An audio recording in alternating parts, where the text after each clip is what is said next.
അസ്സലാമു അലൈക്കും വറഹ്മത്തുള്ളാഹി അൽഹംദുലില്ലാ അസ്സലാത്തു വസ്സലാമു അലാ റസൂലില്ലാ വഅലാ ആലിഹി വസ്വഹ്ബിഹി അജ്മഈൻ.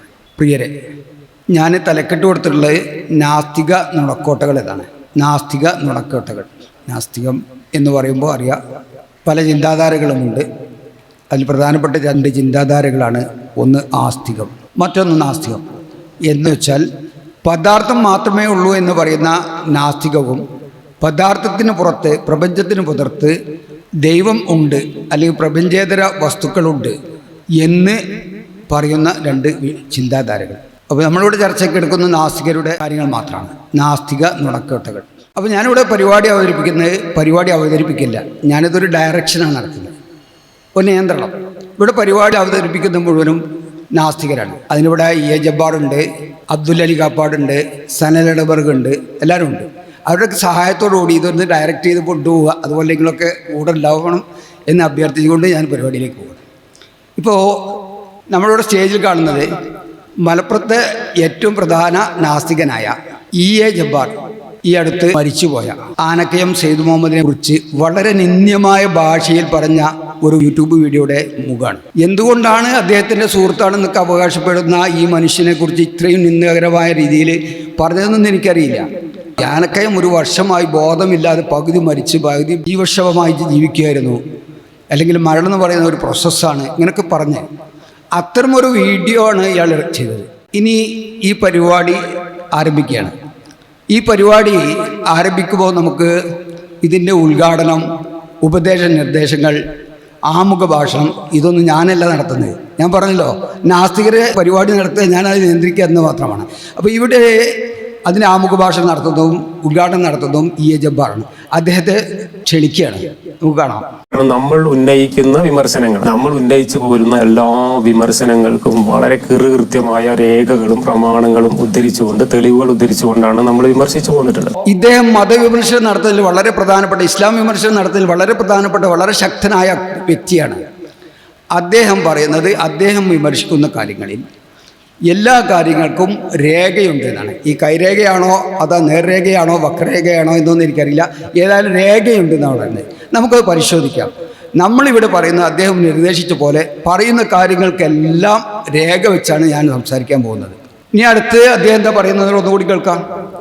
ലോകത്ത് ഇന്ന് വരെ ഒരു മനുഷ്യനും ഇത്രയും നികൃഷ്ടമായ ഒരു പ്രവൃത്തി ചെയ്തിട്ടുണ്ടാവാൻ ഇടയില്ല. അത്രയും നികൃഷ്ടമായ രീതിയിൽ ആ മരണപ്പെട്ട മനുഷ്യനെ കുറിച്ച് ലോകത്ത് ആരും ഇന്നുവരെ ആരെക്കുറിച്ചും പറഞ്ഞിട്ടില്ലാത്ത അത്രയും വൃത്തികേടുകൾ കുത്തി നിറച്ച ഒരു സെപ്റ്റിക് ടാങ്കിൽ നിന്ന് നമ്മൾ കാണുന്നതിനേക്കാൾ ദുർഗന്ധം വമിക്കുന്ന ഒരു സാധനം ഈ ഗ്രൂപ്പിൽ പ്രസിദ്ധീകരിക്കുകയും അത് ഒരുപാട് ആളുകൾ ലൈക്ക് അടിക്കുകയും ഷെയർ ചെയ്യുകയും ഒക്കെ ചെയ്തുകൊണ്ട് സോഷ്യൽ മീഡിയയിൽ പ്രചരിപ്പിച്ചത്. അപ്പോൾ അദ്ദേഹം പറഞ്ഞത് എന്താ വെച്ചാൽ, മരിച്ചു പോയ ആളുകളെ കുറിച്ച് വൃത്തികേടുകൾ പറയുന്നത് സെപ്റ്റിക് ടാങ്കിൽ നിന്ന് കിട്ടുന്ന സാധനം പോലെയാണെന്ന്. മരിച്ചു പോയ ഒരു വ്യക്തിയെക്കുറിച്ച്, അതാരാകട്ടെ, അവരെക്കുറിച്ച് നമ്മൾ എന്തെങ്കിലും വൃത്തികേടുകൾ പറയുന്നത് ആ സെപ്റ്റിക് ടാങ്കിൽ നിന്നെല്ലാം വാരിയെടുത്ത് തിന്നുന്നത് പോലെയാണെന്ന് അതിൻ്റെ ആശയം ആണോ? ആണെങ്കിൽ അദ്ദേഹം എന്താണ് ചെയ്തതെന്ന് നമുക്ക് ഈ സംസാരത്തിനിടയ്ക്ക് നമുക്ക് കാണാം. ഇനി എനിക്ക് പറയാനുള്ള ചില കാര്യങ്ങളുണ്ട് സെയ്ദ് മുഹമ്മദ് ആനക്കയത്തെക്കുറിച്ച്. ഈ വേദി ഇവിടെ സംഘടിപ്പിച്ചതിൻ്റെ പ്രധാന ഉദ്ദേശവും അതാണ്. രണ്ട് കാര്യങ്ങളാണ് എനിക്കിവിടെ കാര്യമായിട്ട് പറയാനുള്ളത്. രണ്ട് കാര്യങ്ങൾ. ഒന്ന്, സെയ്ദ് മുഹമ്മദ് ആനക്കയം എന്ന വ്യക്തിയുടെ മയ്യത്ത്, മൃതദേഹം പുള്ളിലങ്ങാടി പള്ളിയിൽ അടക്കിയെക്കുറിച്ച്. അത് മതങ്ങൾ തട്ടിയെടുത്തതാണോ, അതോ മക്കളെ നിർബന്ധത്തിന് വഴങ്ങിയാണോ, അതോ അവിടുത്തെ പള്ളി കമ്മിറ്റിയുടെ തീരുമാനമാണോ, ഇതൊക്കെ നമുക്ക് പരിശോധിക്കേണ്ടതുണ്ട്. വേറൊന്ന്, സെയ്ദ് മുഹമ്മദ് ആനക്കയം എന്ന വ്യക്തി മാത്രം പറഞ്ഞിരുന്നുണ്ട്. ലോക ചരിത്രത്തിൽ ഇന്നേ വരെ, ഇസ്ലാമിൻ്റെ ചരിത്രത്തിൽ ഇന്നേ വരെ പ്രവാചകൻ സല്ലല്ലാഹു അലൈഹി വസല്ലമയെ ഇത്രയും നിന്ദ്യമായി ചിത്രീകരിച്ചൊരു ആരോപണം വേറെ ഉണ്ടായിട്ടില്ല, വേറെ എവിടെയും ഉണ്ടായിട്ടില്ല. അദ്ദേഹം മാത്രം പറഞ്ഞ നുണയാണ്. ആ നുണക്ക് മറുപടി പറയേണ്ടത് എൻ്റെ ബാധ്യതയാണ്. അത് ഞാൻ മനസ്സിലാക്കുന്നു. ആ ബാധ്യതയും ഉത്തരവാദിത്വം ഏറ്റെടുത്ത് ആണ് ഈ പരിപാടിയോട് സംഘടിപ്പിച്ചതിൻ്റെ പ്രധാന ഉദ്ദേശം. അതുകൊണ്ടാണ് ഈ മഞ്ചേരി തിരഞ്ഞെടുത്തത്. എനിക്കിത് ഓൺലൈനിൽ പറയാമായിരുന്നു. ഞാൻ ആനക്കയത്ത് വേദി ഉണ്ടാകാൻ നോക്കി. ആനക്കയത്തിന് സൗകര്യമുള്ള സ്ഥലമില്ലാത്തതുകൊണ്ട് പിടിക്ക് വന്നത്. എന്തുകൊണ്ട് മരിക്കുന്നവരെ കാത്തുന്നവരാ അള്ളാഹുവിൻ്റെ സംരക്ഷണമാണ് എനിക്ക്. കാരണം അദ്ദേഹം കെലിമ ചൊല്ലി മരിച്ചതുകൊണ്ട് അദ്ദേഹത്തെക്കുറിച്ച് ഒരു മിതമായ രീതിയിലേ എനിക്ക് പറയാൻ പറ്റുള്ളൂ. അതിന് മുമ്പ് പറഞ്ഞിട്ടുണ്ടെങ്കിൽ പിടുത്തം വിട്ട് പറിച്ചിൽ അറിയും. കാരണം അജ്യാതിര ആരോപണമാണ് അദ്ദേഹം ഉന്നയിച്ചിരുന്നത്. അത് പറയാൻ വേണ്ടി മാത്രമാണ് ഈ വേദിയിൽ ഇവിടെ കയറിയിരിക്കുന്നത്. എന്താണ് പ്രവാചകൻ സ്വല്ലല്ലാഹു അലൈഹി വസല്ലം 44 സ്ത്രീകളുമായി ലൈംഗിക ബന്ധത്തിൽ ഏർപ്പെട്ടു എന്ന് കല്ല് വെച്ചെന്ന ലോകത്താദ്യമായും അവസാനമായും അയാളാണ് പറഞ്ഞത്. ലോകത്താദ്യമായും അവസാനമായും അത് എനിക്ക് തുറന്നു പരിശോധിക്കേണ്ടതുണ്ട്. ഇന്നേ വരെ ചരിത്രത്തിൽ ആരും പറഞ്ഞില്ല. പക്ഷേ അള്ളാഹുവിന്റെ അനുഗ്രഹത്താൽ അദ്ദേഹം എന്നോടും ഈ നുണ പറഞ്ഞു. കാരണം നുണ പൊളിക്കാൻ ഒരു മാർഗം അദ്ദേഹം തന്നെ ഉണ്ടാക്കിച്ചതാണ്. അദ്ദേഹം പറയുന്ന കാര്യങ്ങളോ അദ്ദേഹത്തിന്റെ നിലപാടുകളോ പ്രസിദ്ധീകരിക്കാൻ മെയിൻ സ്ട്രീം മാസികളൊന്നും തയ്യാറാകുന്നില്ല. അദ്ദേഹം തന്നെ ചെറിയ ലേഖനങ്ങൾ എഴുതുന്നു. യുക്തിവാദ മാസികകളാണ് കൂടുതലായിട്ടും പ്രസിദ്ധീകരിക്കുന്നത്. ഏറെയും വന്നിട്ടുള്ളത് രണരേഖയിലാണ് അദ്ദേഹത്തിന്റെ ലേഖനങ്ങൾ കൂടുതലായും വന്നിട്ടുള്ളത്. അപ്പൊ അത് കഴിഞ്ഞിട്ട് അതിൽ ചിലതൊക്കെ തന്നെ കളക്ട് ചെയ്ത് 2-3 പുസ്തകങ്ങളായി ഇന്ത്യൻ ഹദീസ് പബ്ലിഷേഴ്സ് പ്രസിദ്ധീകരിച്ചിട്ടുണ്ട്. അദ്ദേഹത്തിന് ജന്മഭൂമിയാണ് അദ്ദേഹത്തിന് ഒരു വഴി തുറന്നു കൊടുക്കുന്നത്. അദ്ദേഹം ജന്മഭൂമിയിൽ ഒരു കോളംനിസ്റ്റ് ആയിരുന്നു കുറേയേറെ കാലം. പല ആൾക്കാർക്കും അറിയാത്തൊരു സംഗതിയാണ്. കാരണം ജന്മഭൂമി അധികം നമ്മൾ യുക്തിവാദികൾ ആരും കാണാത്തൊരു സംഗതിയാണ്. സാധാരണ നിനക്ക് നല്ല ലേഖനങ്ങൾ കിട്ടിയാൽ ആരും പബ്ലിഷ് ചെയ്യും. എനിക്ക് ഉറപ്പാണ്. എനിക്ക് പരിചയമുള്ളവരോട് പറയാണ്. എന്നോടൊക്കെ പല ആളുകളും ലേഖനം ചോദിക്കാറുണ്ട്. എനിക്ക് എഴുതാൻ വയ്യ, ചെറിയ ശാരീരിക ബുദ്ധിമുട്ടുള്ളതുകൊണ്ട്. ഈ പ്രസൻറ്റേഷൻ തന്നെ വളരെ കഷ്ടപ്പെട്ടാണ് അവതരിപ്പിക്കുന്നത്. ഒരു ലേഖനം എഴുതിയാൽ പബ്ലിഷ് ചെയ്യാൻ ഇഷ്ടം പോലെ പ്രസാധകരുണ്ട്, പത്രങ്ങളുണ്ട്. അതിനെന്തിനാ മൂല്യം വേണം. ചവർ ലേഖനങ്ങൾ എഴുതിയാൽ മെയിൻ സ്ട്രീം മാധ്യമങ്ങളൊന്നും എടുക്കില്ല. മെയിൻ സ്ട്രീം മാധ്യമങ്ങളൊന്നും നല്ല ലേഖനങ്ങൾ അല്ലെങ്കിൽ എടുക്കില്ല എന്ന് ഇദ്ദേഹത്തിൻ്റെ ആരെടുത്തത്? ഇവരെ യുക്തിവാദികളെ അതുപോലെ ഫാസിസ്റ്റുകളെ സാധനവും. കാരണം അത്രയും നിലവാരം കുറഞ്ഞ ലേഖനങ്ങളായിരുന്നു ഇദ്ദേഹം എഴുതിയിരുന്നത്. അതുകൊണ്ട് മെയിൻ സ്ട്രീം മാധ്യമങ്ങളിലൊന്നും വന്നില്ല. കേസരിയിലും നാസ്തികരുടെ പ്രസിദ്ധീകരണങ്ങളിലും ഒരു മെയിൻ സ്ട്രീം മാധ്യമങ്ങളിലും വന്നില്ല. കാരണം അത്രയും ചവർ വിമർശനങ്ങളും ലേഖനങ്ങളും ആയിരുന്നു. ഓല് പബ്ലിഷ് ചെയ്ത് ഓല് ഇതാക്കി. കേസരി പിന്നെ എന്ത് കൊടുക്കും? ഇസ്ലാമിനെ കുറിച്ച് എന്ത് ചവർ പറഞ്ഞാലും അവരെടുക്കും. അത് നേരത്തെ ടി.എ. ജബ്ബാർ പറഞ്ഞാൽ തീട്ട കക്കൂസാണ് കൊടുത്തു കൊടുത്താലും ഓല് പബ്ലിഷ് ചെയ്യും ഇസ്ലാമിനെ കുറിച്ചാണെങ്കിൽ. ഇനി കേട്ടോളി. സൽമ 16 ഉമ്മു റാഫിയ, 17 ഉമ്മു ഐമൻ, 18 ഉമൈമത്ത്, 19 ഖദറത്ത്, 20 റൽവ, പിന്നെ ബൈസർ, മൈമുന, ഉമ്മു ഇയാസ്, സഈബത്ത്, ഖൗലത്ത്, ജ്യോതിത്ത്. ഇനി അടുത്തതാണ് ശരീരം ദാനം ചെയ്തവർ, അതായത് വെപ്പാട്ടികളാക്കാതെ ബന്ധപ്പെട്ടവർ. അപ്പൊ 28ാമത്തെ ആള് അസ്മാ, പിന്നെ 29 ഉമ്മു ഷരീബി, പിന്നെ 30 ഖൗല, പിന്നെ മുലൈഖത്ത്, ഫാത്തിമ, ആമിറ, റാളിയ, സനാ, ജുവൈന, ഷറാഫ്, ലൈല, ലിയാഅത്ത്, ഖത്തീലത്ത്, സൗദ, ഉമാമ, അസ്മാ, സഫിയ. അങ്ങനെ മൊത്തം 44 ചേറുകൾ. ഇത് ഈ പുസ്തകത്തിൽ നിന്നാണ് എടുത്തത്. KV സയ്യിദ് മുഹമ്മദ് എന്ന് പറയുന്ന ആളുടെ സന്മാർഗവും സാമൂഹ്യ നീതിയും ഇസ്ലാമിൽ എന്ന് പറയുന്ന പുസ്തകത്തിലെ 18 മുതൽ 20 വരെ പേജ് അതിൽ നിന്ന് എടുത്തതാണ്. ആർക്കെങ്കിലും സംശയം അവിടെ പോയി നോക്കാം. അതിന് മറ്റ് സോഴ്സസ് ഒക്കെ അവിടെ കൊടുത്തിട്ടുണ്ടോ? KV സയ്യിദ് മുഹമ്മദിന്റെ സന്മാർഗവും സാമൂഹ്യ നീതിയും.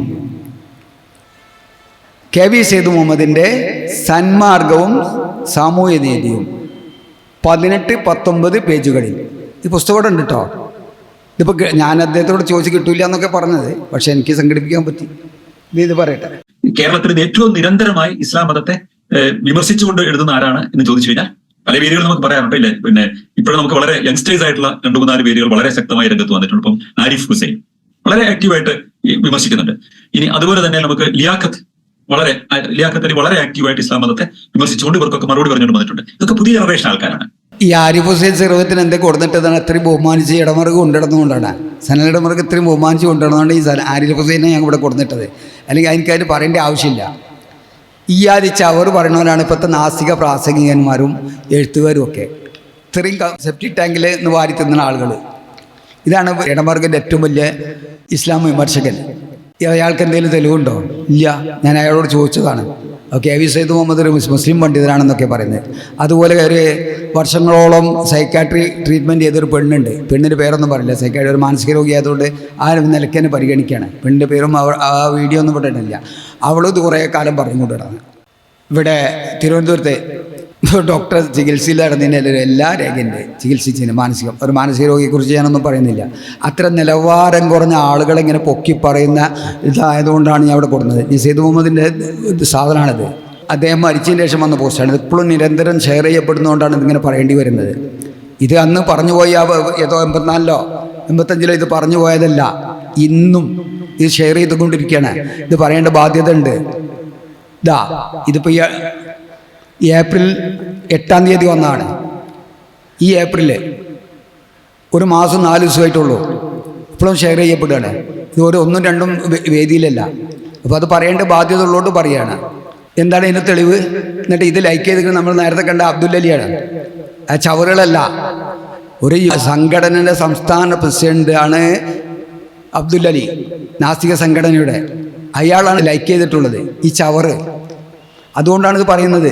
എവിടെയെങ്കിലും കിടക്കുന്ന സാധനത്തിന് കുത്തി പൊക്കണമെന്ന് പറയുന്നത് അത് പണ്ട് പറഞ്ഞു പോയതല്ലെന്നല്ല. ഈ ഏപ്രിൽ 8 പോലും ഷെയർ ചെയ്യപ്പെടുമ്പോൾ, ഇന്നും ഷെയർ ചെയ്യപ്പെടുമ്പോൾ പറയേണ്ട ബാധ്യത എനിക്കുണ്ട്. എനിക്ക് മാത്രമേ പറയാൻ കഴിയുള്ളൂ എന്ന് ഞാൻ നേരത്തെ പറഞ്ഞു. അതെങ്ങനെയെന്ന് ഞാൻ കാണിച്ചു തരാം. ഇത് സെയ്ദ് മുഹമ്മദ് ആനക്കത്തിൻ്റെ പ്രൊഫൈലാണ് ഫേസ്ബുക്കിൽ. അദ്ദേഹം എൻ്റെ സുഹൃത്തൊന്നുമല്ല, ഫേസ്ബുക്കിൽ എൻ്റെ സുഹൃത്തൊന്നുമില്ല. കണ്ടില്ലേ? ആയിട്ട് ഫ്രണ്ട് എന്നാണ് വന്നിട്ടുള്ളത്. പക്ഷെ നമ്മൾ മെസ്സഞ്ചറിൽ അദ്ദേഹം പലപ്പോഴും പല സാധനങ്ങളും അയച്ചിരുന്നുണ്ട്. അങ്ങനെ അയച്ചിരുന്ന സാധനമാണിത്. 5:30-5:21 എനിക്ക് അയച്ചിരുന്ന ഈ ചവറാണ് അയച്ചിരുന്നിട്ടുള്ളത്. അപ്പോൾ ഞാൻ അയാളോട് ചോദിച്ചു, കാക്ക ഇതിന് എന്ത് തെളിവാണ് അങ്ങയുടെ പക്കലുള്ളത്? അതോ വിടലോ? തെളിവില്ല എങ്കിൽ ഇതെങ്ങനെയുടെ കളവാണെന്ന് ഉറപ്പിക്കട്ടെ. തൃശ്ശൂരിൽ നിന്ന് ആമിന ബുക്ക് സ്റ്റാൾ പ്രസിദ്ധീകരിച്ച ഇസ്ലാമിക സമ്പൂർണ്ണ ചരിത്രം താരിഖുൽ ഇസ്ലാം കണ്ടിട്ടില്ലേ? സുന്നി നേതാക്കളുടെ കൈവശമുണ്ടാകും. ഇപ്പോൾ അത് മാർക്കറ്റിൽ കിട്ടില്ല. അതിലാണ് വന്നിട്ടുള്ളത് അദ്ദേഹം പറഞ്ഞു. മെസ്സഞ്ചറിൽ നീല ഞാൻ എഴുതിയതും ആ കറുപ്പ് അദ്ദേഹം എഴുതിയതുമാണ്. ഇനി നിങ്ങൾ ലേഖനങ്ങൾ എഴുതാറുണ്ടായിരുന്ന യുക്തിവിചാരത്തിൽ ആമിന ബുക്ക് സ്റ്റാളിൻ്റെ പരസ്യം വായിച്ചിരുന്നു. അത് ഹിക്മത്ത് പബ്ലിക്കേഷൻ മേപ്പിയൂർ പോലെ ഉള്ള ബുക്ക് സ്റ്റാൾ ആവും. ആമിന ബുക്ക് സ്റ്റാൾ എന്നോ അടച്ചു പൂട്ടിയിട്ടുണ്ട്. ഹിക്മത്തും ഇന്നില്ല. ഹിക്മത്താണ് ഈ സാധനം, ഈ വാറോല പ്രസിദ്ധീകരിച്ച സാധനം. അതുകൊണ്ട് ഞാൻ അങ്ങനെ പറഞ്ഞത്. ഇത് ഞാൻ നേരത്തെ കാണിച്ച യുക്തിവിചാരത്തിൽ ഈ ആമിന ബുക്ക് സ്റ്റാളിൻ്റെ പരസ്യം വന്നിരുന്നു. നാസികര മാഗസിനിൽ എൻ്റെ അടുത്ത് വേണമെങ്കിൽ സാധനം ഉണ്ട്. ആമിന ബുക്ക് സ്റ്റാളിൻ്റെ പരസ്യം ഇതിൽ വന്നിരും. ഹിക്മത്ത് പബ്ലിക്കേഷൻ എന്ന് പറഞ്ഞാൽ ഇത് തട്ടിക്കൂട്ട് പ്രസിദ്ധീകരണാലയാണ്. ഈ സാധനമല്ലോ ഇത് പ്രസിദ്ധീകരിച്ച അതാണെന്ന് ചോദിച്ചത്. അപ്പോൾ അയാൾ അതായിരുന്നു ആമിന ബുക്ക് സ്റ്റാൾ എന്നോ അടച്ചു പൂട്ടിയതാണ്. അങ്ങനെ കമ്മ്യൂണിക്കേഷൻ പോയി. കാക്ക ഇതിന് എന്ത് വേണം അങ്ങയുടെ പക്കലുള്ളത്? അതോ വിടലോ? ഇത് പിന്നെ ഞാൻ ആവർത്തിച്ചതാണ്. താരിഖുൽ ഇസ്ലാം എന്ന ഗ്രന്ഥത്തെക്കുറിച്ച് ഞാൻ പറഞ്ഞ തുണയാണെന്ന് ആരാ പറഞ്ഞത്? സുന്നികൾ തൃശ്ശൂർ ആമിന ബുക്ക് സ്റ്റാളിൽ നിന്ന് പ്രസിദ്ധീകരിച്ചിട്ടില്ലെന്ന് പറയാൻ സുന്നികൾക്ക് പറയാൻ കിട്ടുമോ? ഞാൻ ചോദിച്ചതെന്താണെന്ന് മൂപ്പർക്ക് മനസ്സിലായില്ല. ഞാൻ പറഞ്ഞ അങ്ങനെ ഒരു നുണയാണെന്നല്ലേ ഞാൻ പറഞ്ഞത്. അങ്ങ് മനസ്സിലാക്കിയതല്ല ഞാൻ ചോദിച്ചത്. അങ്ങ് പറഞ്ഞ് താരിഖുൽ ഇസ്ലാം എന്ന ഗ്രന്ഥത്തിന് കർത്താവ് ആരാണെന്നാണ് ചോദിച്ചത്. അതിന് ഗ്രന്ഥകർത്താവ് എന്ന പേരിൽ ആളിലെ 12 കിതാബുകളെ അടിസ്ഥാനമാക്കി സുന്നികൾ തയ്യാറാക്കിയ ഗ്രന്ഥമാണ്. അവരുടെ പേരുകൾ അറിയുമോ? ആ ഗ്രന്ഥം മതേതരം കൊണ്ടുപോയിട്ട് 2 വർഷമായി. ഗ്രന്ഥകർത്താക്കളുടെ പേരുകളൊന്നും ഞാൻ ഓർക്കുന്നില്ല ബായ്. അദ്ദേഹത്തിനോട് ചോദിച്ചു പറയുമോ? മതേതരം എന്ന് പറഞ്ഞൊരു ആ പോട്ടെ, മതേതന്നെ വിട്ട്.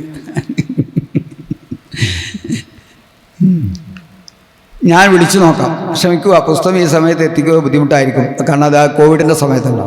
പുറംചട്ടയും പുസ്തകത്തെക്കുറിച്ച് പറയുന്ന ആദ്യ പേജുകളുടെ ഫോട്ടോയും അയച്ചു തരാൻ ആവശ്യപ്പെട്ടാൽ മതി. അങ്ങനെ പറഞ്ഞിട്ട് താങ്ക്സ്. ആ പറഞ്ഞ പോലെ തന്നെ അദ്ദേഹം ആ സാധനം അയച്ചെന്ന്. ഞാൻ പറയുന്നത് സെയ്ദ് മുഹമ്മദ് ആനക്കൻ സത്യസന്ധനാണ്. ഈ എഴുത്തിലുള്ള ചെറിയ പ്രശ്നം ഒഴിവാക്കി അയാൾ നല്ല മനുഷ്യനാണ്. എഴുത്തിൽ അതിൻ്റെ ഒരു ജെന്യൂനിറ്റി ഇല്ല, അക്കാഡമിക്കലില്ല.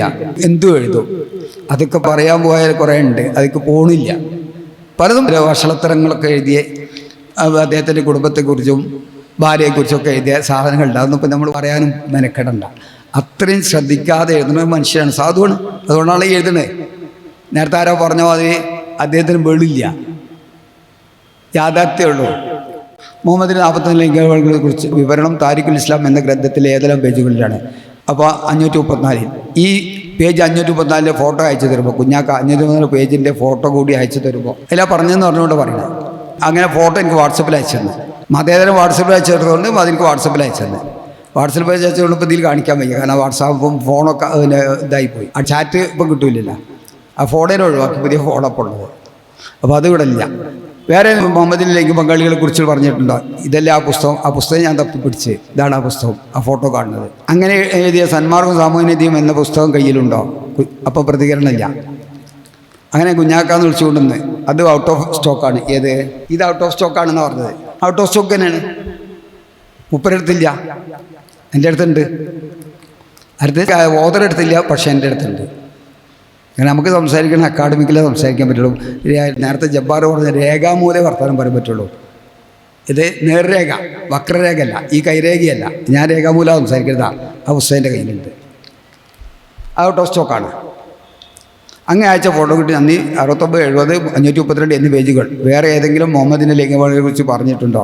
അയാളൊന്നും പറഞ്ഞില്ല. ഇനിയിപ്പോൾ ആ പുസ്തകത്തിൻ്റെ പേജുകൾ ഉമ്മഹാത്തുൽ മോമിനികൾ അങ്ങനെ പറഞ്ഞ പേജ് 69, ഖദീജ ബീവിയാണ്. അതായത് ഇപ്പോൾ ഞാൻ വിശദീകരിച്ച് വായിച്ചു പോകുന്നില്ല, കാരണം സമയം കുറേ എടുക്കും. ഇപ്പോൾ ഇതന്നെ കുറേ നീണ്ടുപോയി. റസൂലുള്ളാഹി സ്വല്ലല്ലാഹു അലൈഹി വസല്ലം ഭാര്യമാരെ കുറിച്ചാണ് ആ പുസ്തകത്തിൽ ഈ പറഞ്ഞിട്ടുള്ളത്. പിന്നെ അതിൽ 19 മഹദികളെ കുറിച്ച് പറയുന്നുണ്ട്, പേജ് 71. തിരുമേനിയുടെ വിവാഹബന്ധം മാത്രം ഉണ്ടാവുകയോ വിവാഹബന്ധത്തിൻ്റെ സാഹചര്യം ഉണ്ടാവുകയോ ചെയ്ത 19 മഹദികളുടെ പേരുകൾ എടുത്തു പറയപ്പെട്ടിട്ടുണ്ട്. വിവാഹാലോചന മാത്രം നടക്കുകയോ വിവാഹകർമ്മം നടന്നിട്ട് വീട് കൂടാതിരിക്കുകയോ മഹർ കൂടാതെ വഴങ്ങുകയോ ചെയ്തിട്ടുള്ളവരാണ് ഈ 19 പേർ. ഇവരിൽ ആരെങ്കിലും തിരുമേനിയുടെ ശായിനികളായിരുന്നിട്ടുണ്ടെന്ന് ഖണ്ഡിതമായി പറയപ്പെട്ടിട്ടില്ല. പ്രവാചകൻ അവയിട്ട് ലൈംഗിക ബന്ധത്തിൽ ഏർപ്പെട്ടിട്ടില്ല എന്ന്, കിടക്ക പങ്കിട്ടില്ല എന്ന്. അതാണ് ഇയാൾ പറഞ്ഞില്ല 44 കണക്കിൽ വരുന്നത്. ലൈംഗിക പങ്കാളികൾ എന്ന് പറഞ്ഞ സാധനം ആരിഫ് ഹുസൈൻ പറഞ്ഞു, ഇതൊക്കെ ഇതാണ്. എന്താ തെളിവ്? ആ പുസ്തകം പറഞ്ഞ അങ്ങനെ ബന്ധമില്ലാന്ന്. ഈ തിരുമേനിയുടെ അടിമകൾ റസൂലുള്ളാഹി സ്വല്ലല്ലാഹു അലൈഹി വസല്ലം 14 അടിമകൾ ഉണ്ടായിരുന്നാ പറയുന്നത്. അവരുടെ പേരുകളാണ് ഈ പറയുന്നത്. സൽമ, ഉമ്മു റാഫി, ഉമ്മു ഐമൻ, ഉമൈമത്ത്, ഖദറത്ത്, റദ്വ, റൈഹാനത്ത്, മാരിയത്ത്, കൈസർ, മൈമൂനത്ത്, ഉമ്മു റംലത്ത്, ഉമ്മു ഇയാഷി, സാഹിബത്ത് എന്നീ മഹദികൾ തിരുമേനി സല്ലല്ലാഹു അലൈഹി വസല്ലം ബസ്സികളായിരുന്നു. ഇവർ മാരിയത്ത്, റൈഹാന എന്നിവർ തിരുമേനി സല്ലല്ലാഹു അലൈഹി വസല്ലം പത്നിമാരിൽ ഉൾപ്പെടുന്നു. മറ്റുള്ളവർ തിരുമേനി സല്ലല്ലാഹു അലൈഹി വസല്ലം കണക്കപ്പെട്ടു. എന്ന് വെച്ചാൽ റസൂലിന് ഈ 14 അടിമകളുണ്ടെങ്കിൽ 2 ആളെ അദ്ദേഹം വിവാഹം ചെയ്തു, ബാക്കിയുള്ളവർ സ്വതന്ത്രരായി. അപ്പോൾ റസൂലിൻ്റെ അടിമകളില്ല ഇനി മരിക്കുന്ന സമയത്ത്.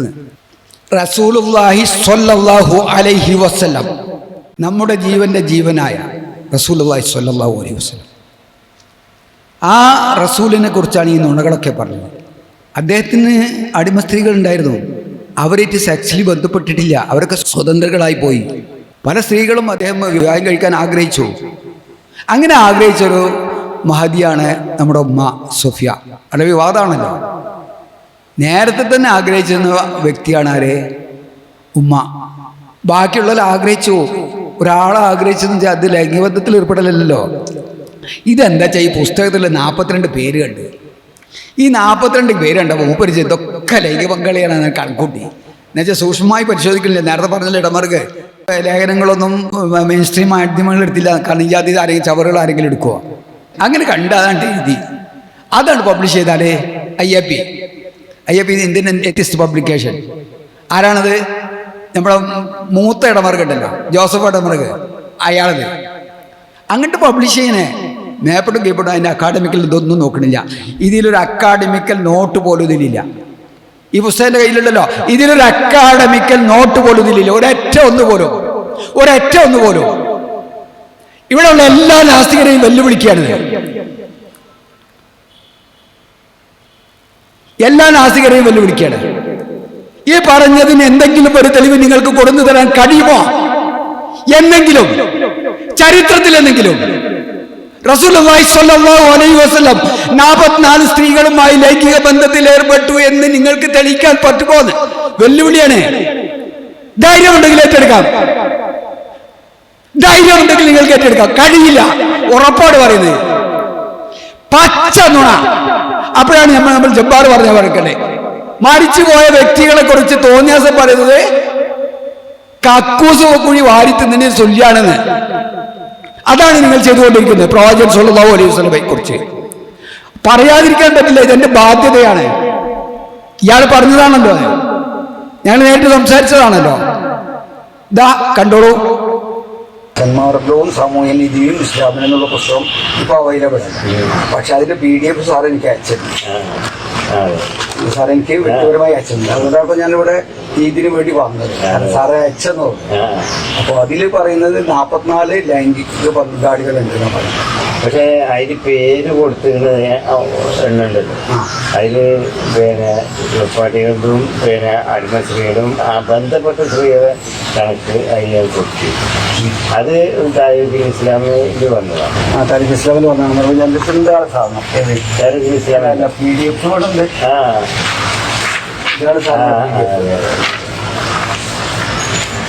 അതിലിപ്പോ 44 സ്ത്രീകളുണ്ട്. പിന്നെ താരിഖുൽ ഇസ്ലാമിൽ കൊടുത്ത പേരുകൾ തന്നെ.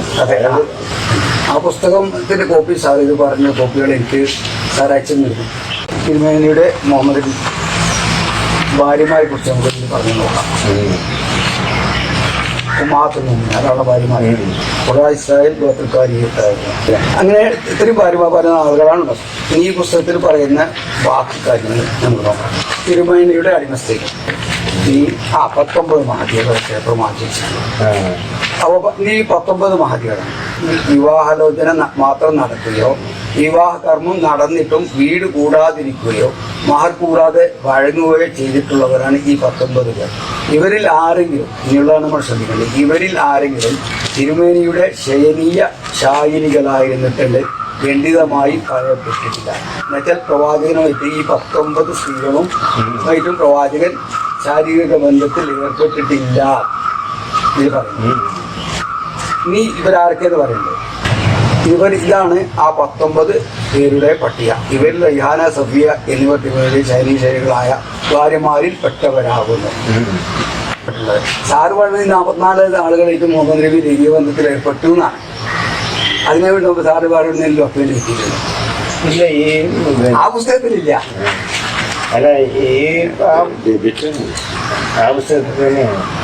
ആ പുസ്തകത്തില് അങ്ങനില്ല. ഈ അടിമകളുമായോ അല്ലെങ്കിൽ ഈ മറ്റു സ്ത്രീകളുമായോ പ്രവാചകൻ ബന്ധപ്പെട്ടിട്ടില്ല, ലൈംഗിക ബന്ധപ്പെട്ടില്ല. സാറിന് എന്നോട് പറഞ്ഞത് മുഹമ്മദ് നബി 44 സ്ത്രീകളായിട്ട് ലൈംഗിക ബന്ധത്തിൽ ഏർപ്പെട്ടു എന്നാണ്. അവിടെയാണ് പ്രശ്നം. മുഹമ്മദ് നബി 44 സ്ത്രീകളുമായി ലൈംഗിക ബന്ധത്തിൽ ഏർപ്പെട്ടു എന്നാണ് സാർ എന്നോട് പറഞ്ഞത്. അവർ ബന്ധപ്പെട്ടിട്ടില്ല. ദാനം ചെയ്യുമ്പോ വേണ്ടെന്ന് സാറല്ലേ പുസ്തകം എഴുതി, ഞാനില്ലല്ലോ പറയട്ടത്. അതെല്ലാം പറയുന്നത് 44 സ്ത്രീകളായിട്ട് മുഹമ്മദ് നബി ലൈംഗിക ബന്ധത്തിൽ ഏർപ്പെട്ടത് ബ്ലാക്ക് ആൻഡ് വൈറ്റ് ചെയ്തിട്ടുണ്ട്, എഴുതി വെച്ചിട്ടുണ്ട്. അതിന്റെ PDF യാതൊരു അടിസ്ഥാനമില്ലാതെ ഇന്നും പ്രചരിപ്പിച്ചു കൊണ്ടിരിക്കുന്നു. യുക്തിവാദികൾ, നാസ്തികർ എന്ന് പറയുന്ന ആളുകൾ വളരെ വൃത്തിഹീനമായ രീതിയിൽ 1400 കൊല്ലം മുമ്പ് മരിച്ചുപോയ മുഹമ്മദിനെ പറ്റി അനാവശ്യം പറഞ്ഞുകൊണ്ടിരിക്കുന്നു. അദ്ദേഹത്തെ കുറിച്ച് തോന്നിയാസം പറഞ്ഞുകൊണ്ടിരിക്കുന്നു. ഇതിന് ബേസ് സാറാണ്. സാറിന്റെ കൃതിയിൽ വന്ന് ബോധപൂർവം ചേർത്തതെന്ന് ഞാൻ പറയുന്നത് ഒരു പക്ഷേ അങ്ങയുടെ പഠനത്തിന്റെ ഭാഗമായി അങ്ങേക്ക് പറ്റിയൊരു അബദ്ധമായി അല്ല സർ. ഇപ്പൊ ഇവിടെ വീട്ടില് ഒരു പണിക്ക് വരുന്ന സ്ത്രീകളൊക്കെ ഇവിടെ നമ്മുടെ പുസ്തകത്തിൽ എഴുതിയിരിക്കുക. ഈ പുസ്തകത്തിൽ എഴുതിച്ചിട്ട് സാറ് മരിച്ച് കുറെ നൂറ്റാണ്ടുകൾ കഴിഞ്ഞിട്ട് ഇതൊക്കെ സൈദുമോദാനക്കാരത്തിന്റെ ലൈംഗിക പങ്കാളികളാണ് ഞാൻ എഴുതിയാൽ എങ്ങനെ ഉണ്ടാവും? അത് ഞാൻ പറയുന്ന പോയിന്റ് മനസ്സിലാക്കാം. നിങ്ങൾ മുഹമ്മദ് നബി എന്ന് പറഞ്ഞ ഒരു ചരിത്ര പുരുഷനെ പറ്റി മറ്റേ കളവ് പറയാം, വളരെ വ്യക്തമായി കളവ് പറയാം. അതിന് സാറ് ഉദ്ധരിച്ച പുസ്തകം ഞാനിവിടെ കൊടുക്കുന്നു. ആ പുസ്തകത്തിൽ സാറിൻ്റെ ഒരു ഡോക്യുമെന്റ് ഇല്ല, വെറുതെ പറഞ്ഞതാണ്. അപ്പൊ സാറിന്റെ പുസ്തകത്തിൽ 44 സ്ത്രീകളുമായി മുഹമ്മദ് നബി ലൈംഗിക ബന്ധത്തിൽ ഏർപ്പെട്ടെന്നാണ് പറഞ്ഞിട്ടുള്ളത്. ഈ ലൈംഗികമായി ബന്ധപ്പെട്ടെന്ന് പറഞ്ഞതിന് താരിഖുൽ ഇസ്ലാമാണ് അടിസ്ഥാനം എന്ന് പറഞ്ഞു. ഈ താരിഖുൽ ഇസ്ലാം പരിപൂർണമായി പരിശോധിച്ച്, കാരണം ഞാനിത് 84 വായിച്ച പുസ്തകമാണ്. ഇപ്പോഴല്ല 84 പുസ്തകം വായിച്ചതെന്ന് മാത്രമല്ല, സാർ എനിക്ക് PDF അയച്ചെന്ന സമയത്ത് തന്നെ ഞാൻ ആ പുസ്തകം തപ്പിയെടുത്ത് വായിച്ചു പരിപൂർണമായി പരിശോധിച്ചിട്ടാണ് ഞാൻ എന്ത് ചെയ്യുന്നത്, സാറിനോട് സംസാരിക്കാൻ വന്നത്. കാരണം ഇതൊരു കളവാണെന്ന് എനിക്ക് അന്നേ ബോധ്യമാണ്. മുഹമ്മദ് നബി 11 ഭാര്യമാരെ മറ്റു മാത്രമായിട്ട് ലൈംഗിക ബന്ധത്തിൽ ഏർപ്പെടുന്നത് മാത്രമല്ല, മുഹമ്മദിന്റെ ഏറ്റവും വലിയ പ്രത്യേകത അദ്ദേഹം വിവാഹം കഴിക്കുകയോ അല്ലെങ്കിൽ അദ്ദേഹത്തിന് വിവാഹം കഴിക്കാൻ അനുവാദമില്ലാത്തതോ ആയ സ്ത്രീകൾ മാത്രമേ സ്പർശിച്ചിട്ടുള്ളൂ. ജീവിതത്തിൽ ഇങ്ങനെ സ്പർശിച്ചിട്ടുള്ളൂ. അവിടെയാണ് പോയത്. മുഹമ്മദ് നബി ലൈംഗിക ബന്ധത്തിലല്ല, ഞാൻ പറഞ്ഞ കൈ കൊണ്ട് അല്ലെങ്കിൽ ശരീരം സ്പർശിച്ചിട്ടുള്ളത് ഈ ഇത്രയും സ്ത്രീകളുള്ളൂ. അമ്മായികള് പെങ്ങന്മാർക്ക് ഉണ്ടാവും, പെങ്ങന്മാരില്ല. അല്ല ഖുർആൻ അല്ല ഞാൻ പറയുന്ന പോയറ്റിക്ക് വരട്ടെ. അവിടെ മുഹമ്മദ് നബി കൈ കൊണ്ട് സ്പർശിച്ചത് പോലും ഒന്നുകിൽ മറന്ന് ഇസ്ലാമിൽ പറയുന്നത് വിവാഹം കഴിക്കാൻ നിഷിദ്ധമായ സ്ത്രീകൾ അല്ലെങ്കിൽ വിവാഹം കഴിച്ച സ്ത്രീകൾ മുഹമ്മദ് നബി കൈകൊണ്ട് സ്പർശിച്ചിട്ടില്ല. എന്നിട്ടാണ് ആ മനുഷ്യനെ കുറിച്ച് 44 സ്ത്രീകളെ കുറിച്ച് 44 സ്ത്രീകളുമായി ലൈംഗിക ബന്ധത്തിൽ ഏർപ്പെട്ടെന്ന് നമ്മൾ ആരോപിക്കുന്നത്. അതിന് എന്തെങ്കിലും അടിസ്ഥാനമുണ്ടോ? ഒരു അടിസ്ഥാനമില്ല. വളരെ സാറ് അതിനെ ഉദ്ധരിച്ച ഗ്രന്ഥത്തിൽ പറയുന്നു മുഹമ്മദ് നബി 19 സ്ത്രീകളിലേക്ക് ബന്ധപ്പെട്ടിട്ടില്ല. അടിമ സ്ത്രീകൾ അദ്ദേഹത്തിന് ഉണ്ടായിരുന്നോ? ഉണ്ടായിക്കോട്ടെ, അവർക്ക് ലൈംഗിക ബന്ധത്തിൽ ഏർപ്പെട്ടെന്ന് നമ്മളിങ്ങനെ ആരോപിക്കാം. അതിനെന്താ നമ്മൾക്ക് തെളിവുള്ളത്? ഒരു തെളിവില്ല. പിന്നെ അതങ്ങനെ ഇങ്ങനെയൊന്നും പറഞ്ഞിട്ട് കാര്യമില്ല. അത് ശരിക്കും പറഞ്ഞാൽ ഒന്നുകിൽ സാറിന് പറ്റിയ അദ്ദേഹത്തിന്റെ സാറിന് അശ്രദ്ധ, അല്ലെങ്കിൽ എന്താണ് സംഭവിച്ചത്? വലതു കൈ ഉടമയാക്കിയ സ്ത്രീകളുമായി ബന്ധപ്പെടാൻ ആരാധിക്കുന്നത്. പിന്നെ അതിന് ഒരു 10-30 അടിമ സ്ത്രീകൾ ഉണ്ടായിരിക്കും എന്ന് പറയുമ്പോൾ അവരെ എപ്പോ വേണമെങ്കിലും ഇവിടെയൊക്കെ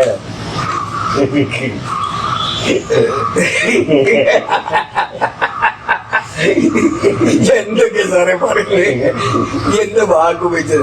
വെടിവെക്കാൻ തന്നെ ലഗ്യബന്ധല്ല സാർ ഉദ്ധരിക്കണത്. അല്ല, എന്നിട്ട് ഈ യോനിയിൽ നിങ്ങൾ കിടത്തുന്നില്ല ഈ വെടിവെക്കുന്ന വലിയ ഉദ്ദേശം, അല്ലാതെ മറ്റേ ശൃംഗാരത്തിനൊന്നുമില്ലല്ലോ.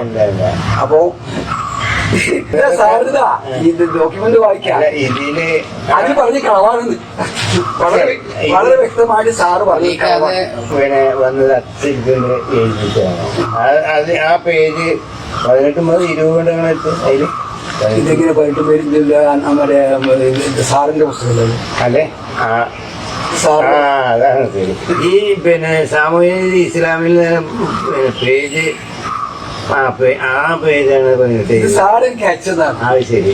മറ്റേ അത് താരീഖുൽ ഇസ്ലാമിലില്ല ഈ പിന്നെ പേരുകളുണ്ടല്ലോ, അതിന് അത് പിന്നെ ആ പുസ്തകത്തിൽ വന്ന പേജ് കൊടുക്കാൻ പറഞ്ഞത്. അതില് ആ പേജുകളുണ്ട്, ഇങ്ങനെ കൊടുത്തിരുന്നു. ആ പേജ് ആ താരിഖുൽ ഇസ്ലാമിന്റെ പേജുകൾ ഇവിടെ കയ്യിലുണ്ട്. ഈ നമ്പർ ഇട്ട് ഇങ്ങനെ അതിലില്ല നമ്പർ ഇട്ട്. ഇതാ ഞാൻ എന്റെ കയ്യിൽ ഇരിക്കണം സാറ്. വേറെ പേജിലുണ്ടാവുന്ന ഇല്ല, പുസ്തകം കംപ്ലീറ്റ് ചെയ്യാൻ പരിശോധിച്ച് ഞാൻ 84 പേജ് പുസ്തകമല്ലേ. ഇപ്പൊ ഞാൻ സാറ് ഈ വിവരം തന്നതിന് ശേഷം ഞാൻ അതിനെ കുറിച്ച് പുസ്തകം വായിച്ച് പുസ്തകം പരിശോധിച്ചിട്ടാണ് പറയുന്നത്. സാറ് പറഞ്ഞ ഈ താരിഖുൽ ഇസ്ലാം പരിപൂർണ്ണമായിട്ട് ഞാൻ പരിശോധിച്ചിട്ടാ പറയുന്നത്. അങ്ങനെ ആ പുസ്തകത്തിൽ ഈ പറഞ്ഞ സാധനങ്ങൾ പിന്നെ എങ്ങനെ ഈ പേരൊക്കെ ആ സാറ് പറയണം. അതിന് പേരുകൾ പറഞ്ഞു പോയിട്ടുണ്ട്. ഈ പേരുകൾ പറഞ്ഞു പോയത് മുഴുവൻ അത് ലൈംഗിക പങ്കാളികളാണെന്ന് സാറ് തെറ്റിദ്ധരിച്ച് കാണും, അല്ലെങ്കിൽ ബോധപൂർവ്വം എഴുതി കാണും. അല്ല, അന്നത്തെ കാലഘട്ടത്തിൽ നമ്മൾക്ക് ചെറിയൊരു ഉദാഹരണം പറയാം. എത്രത്തോളം ശ്രദ്ധാപൂർവമാണ് നാസ്തികരുടെ പുസ്തകങ്ങൾ എഴുതുന്നതിനുള്ളിനെ. അല്ല, മലയാളത്തിലുള്ള ഒരു പുസ്തകമാണ് ഇതറിയാലോ,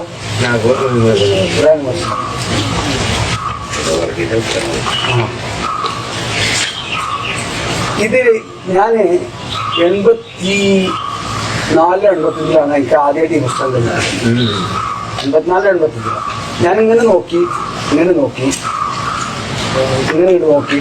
പിന്നെ ഞാനൊരു പേജ് മാറിച്ചപ്പോൾ ആദ്യം തന്നെ വായിക്കുന്നതാണ്. ഇതിന് പുറമെ മാരിയ, തുൽക്കിബിത്തിയ, റൈഹാന, സുലൈക്ക തുടങ്ങി 4 വെള്ളാട്ടികൾ നടിക്കുന്നുണ്ടായിരുന്നു. ഇതേ പറഞ്ഞു കേട്ടോ, മാരിയ, തുൽക്കിബിത്തിയ, റൈഹാന, സുലൈക്ക ഇടമാർഗം എഴുതിയതാണ്. മാരിയ ഒരാളും തുൽക്കിബിത്തിയ ഒരാളും.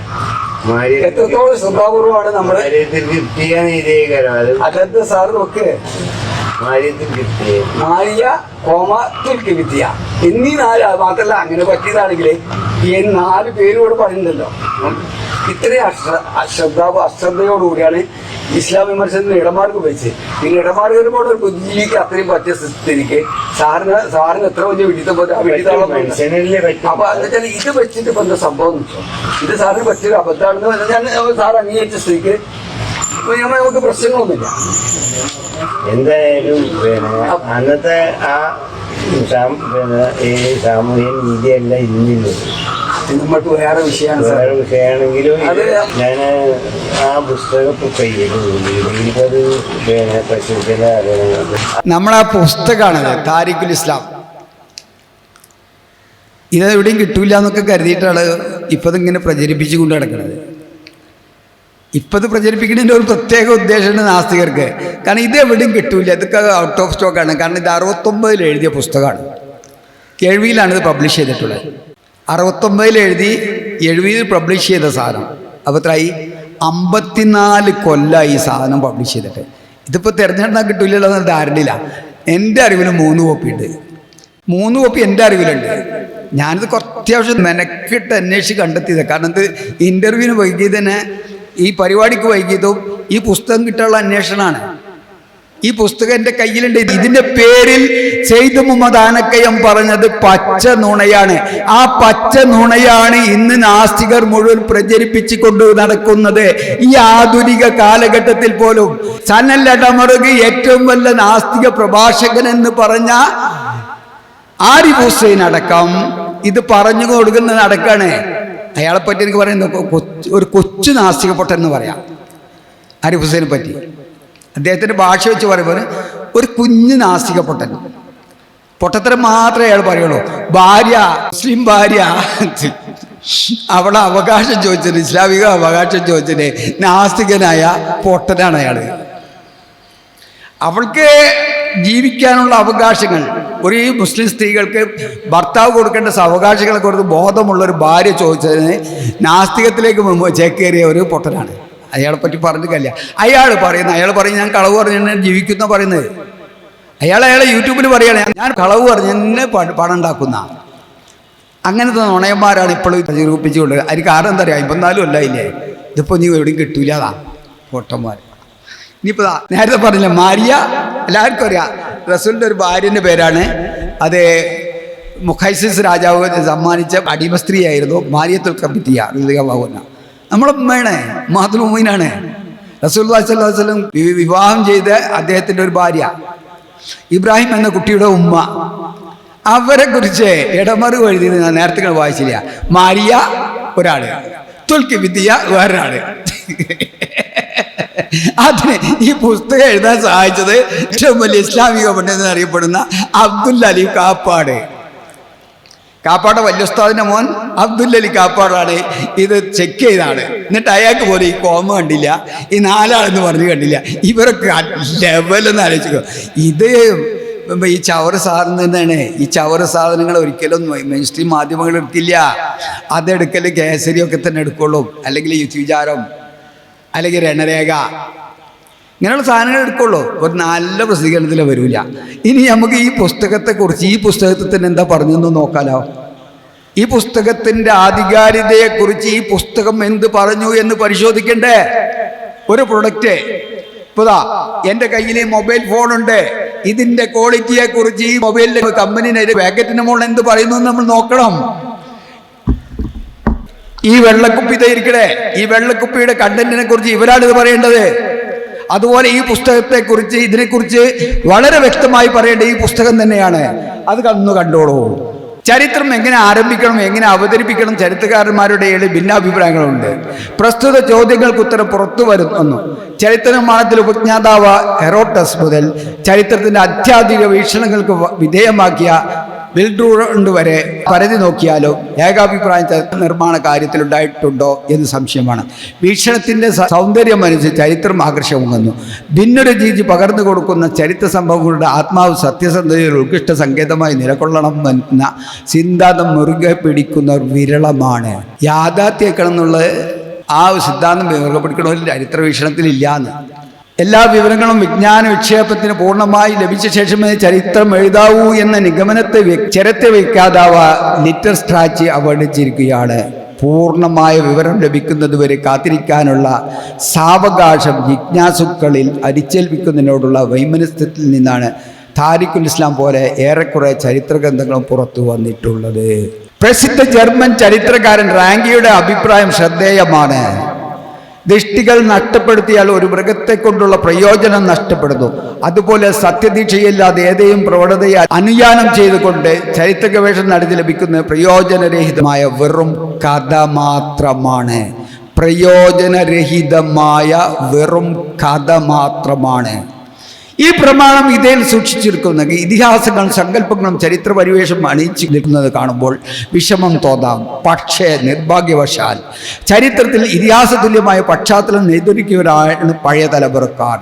ആധുനിക ചരിത്ര പണ്ഡിതന്മാർ പലരും ഏകകണ്ഠമായി പ്രശംസിക്കാത്ത അത്തരം പ്രവണതകളിൽ നിന്നാണ് താരിഖുൽ ഇസ്ലാം രൂപം കൊണ്ടിട്ടുള്ളത്. സമ്പൂർണ്ണ ഇസ്ലാം ചരിത്രം എന്നതുകൊണ്ട് രാഷ്ട്രഘടനയുടെ സാരിസിക നവോത്ഥാനത്തിന്റെ ചരിത്രം കൊണ്ട് ഉൾക്കൊള്ളപ്പെടുന്നതാണ് ഈ ഗ്രന്ഥമെന്ന് ധരിക്കരുത്. ഈ ചരിത്രത്തിന്റെ ഡിസ്ക്ലൈമറാണത്. ഈ ചരിത്ര ഗ്രന്ഥത്തെക്കുറിച്ചുള്ള ഡിസ്ക്ലൈമറാണ്. ആരെ? പബ്ലിഷറെ. ആ പുസ്തകത്തിൽ തന്നെ ഉള്ള ഇതാ, നിങ്ങൾക്കൊക്കെ പരിശോധിക്കാം. എൻ്റെ കയ്യിൽ പുസ്തകമുണ്ട്. പരിശോധിക്കാൻ തരുമൊന്നുമില്ല കേട്ടാ. ഇവിടെ വന്ന് പരിശോധിക്കാം. അവിടെ കൊണ്ടുപോയി പരിശോധിക്കാനൊന്നും തരില്ല, പിന്നെ ഇങ്ങോട്ട് തിരിച്ചിട്ടില്ല. ഇതിലുള്ള ഈ വായിക്കണത് ഈ 44 സ്ത്രീകളുടെ ഇതൊക്കെ പറയുന്നത് എന്താണെങ്കിലും ഇതിലെ കണ്ടന്റ് ചരിത്രപരമല്ല. കഥയാണെന്ന് ആരാ പറയുന്നത്? ഈ പുസ്തകം. എന്നിട്ട് ഇത് വെച്ചിട്ടാണ് റസൂലുള്ളാഹി സ്വല്ലല്ലാഹു അലൈഹി വസല്ലം തോന്നിയാസം പറയുന്നത്. എന്നിട്ട് ഇതാണ് ഈ ആധുനിക കാലത്ത് ഒരു പ്രചരിപ്പിച്ചുകൊണ്ട് നടക്കുന്നത്. എത്രത്തോളം ദയനീയമാണ് ഇവരെ ഇത്. അപ്പോഴാണ് നമ്മൾ ഈ ജബ്ബാറിനെ ഞങ്ങൾ വിമർശിക്കുന്നതിനൊക്കെ ഞങ്ങളുടെ കയ്യിൽ രേഖ ഉണ്ട്. ഇതാ രേഖ, ഞങ്ങളുടെ കയ്യിലൊക്കെ രേഖ ഉണ്ട്. ഇതാ രേഖ. എന്തൊരു കട്ടെന്ന് പറയുന്നത്. ഈ റസൂലുള്ളാഹി സ്വല്ലല്ലാഹു അലൈഹി വസല്ലം ലൈംഗികമായി ബന്ധപ്പെട്ട മഹദികളാണിത്. കൃത്യമായിട്ട് അത് എഴുതിയിരിക്കുന്നത്. ഇത് ചരിത്രരേഖയാണ്, ഹദീസ് ചരിത്രരേഖയാണ്. ചില ഉസൂൽ ഹദീസ് പഠിച്ചാൽ അതിൻ്റെ ചരിത്രത്തിൻ്റെ ഔന്നിത്യം, അതിൻ്റെ പരിശോധനയുടെ ഔന്നിത്യം നിങ്ങൾക്ക് മനസ്സിലാവും. ഇതുപോലെ വാറോലകളല്ല.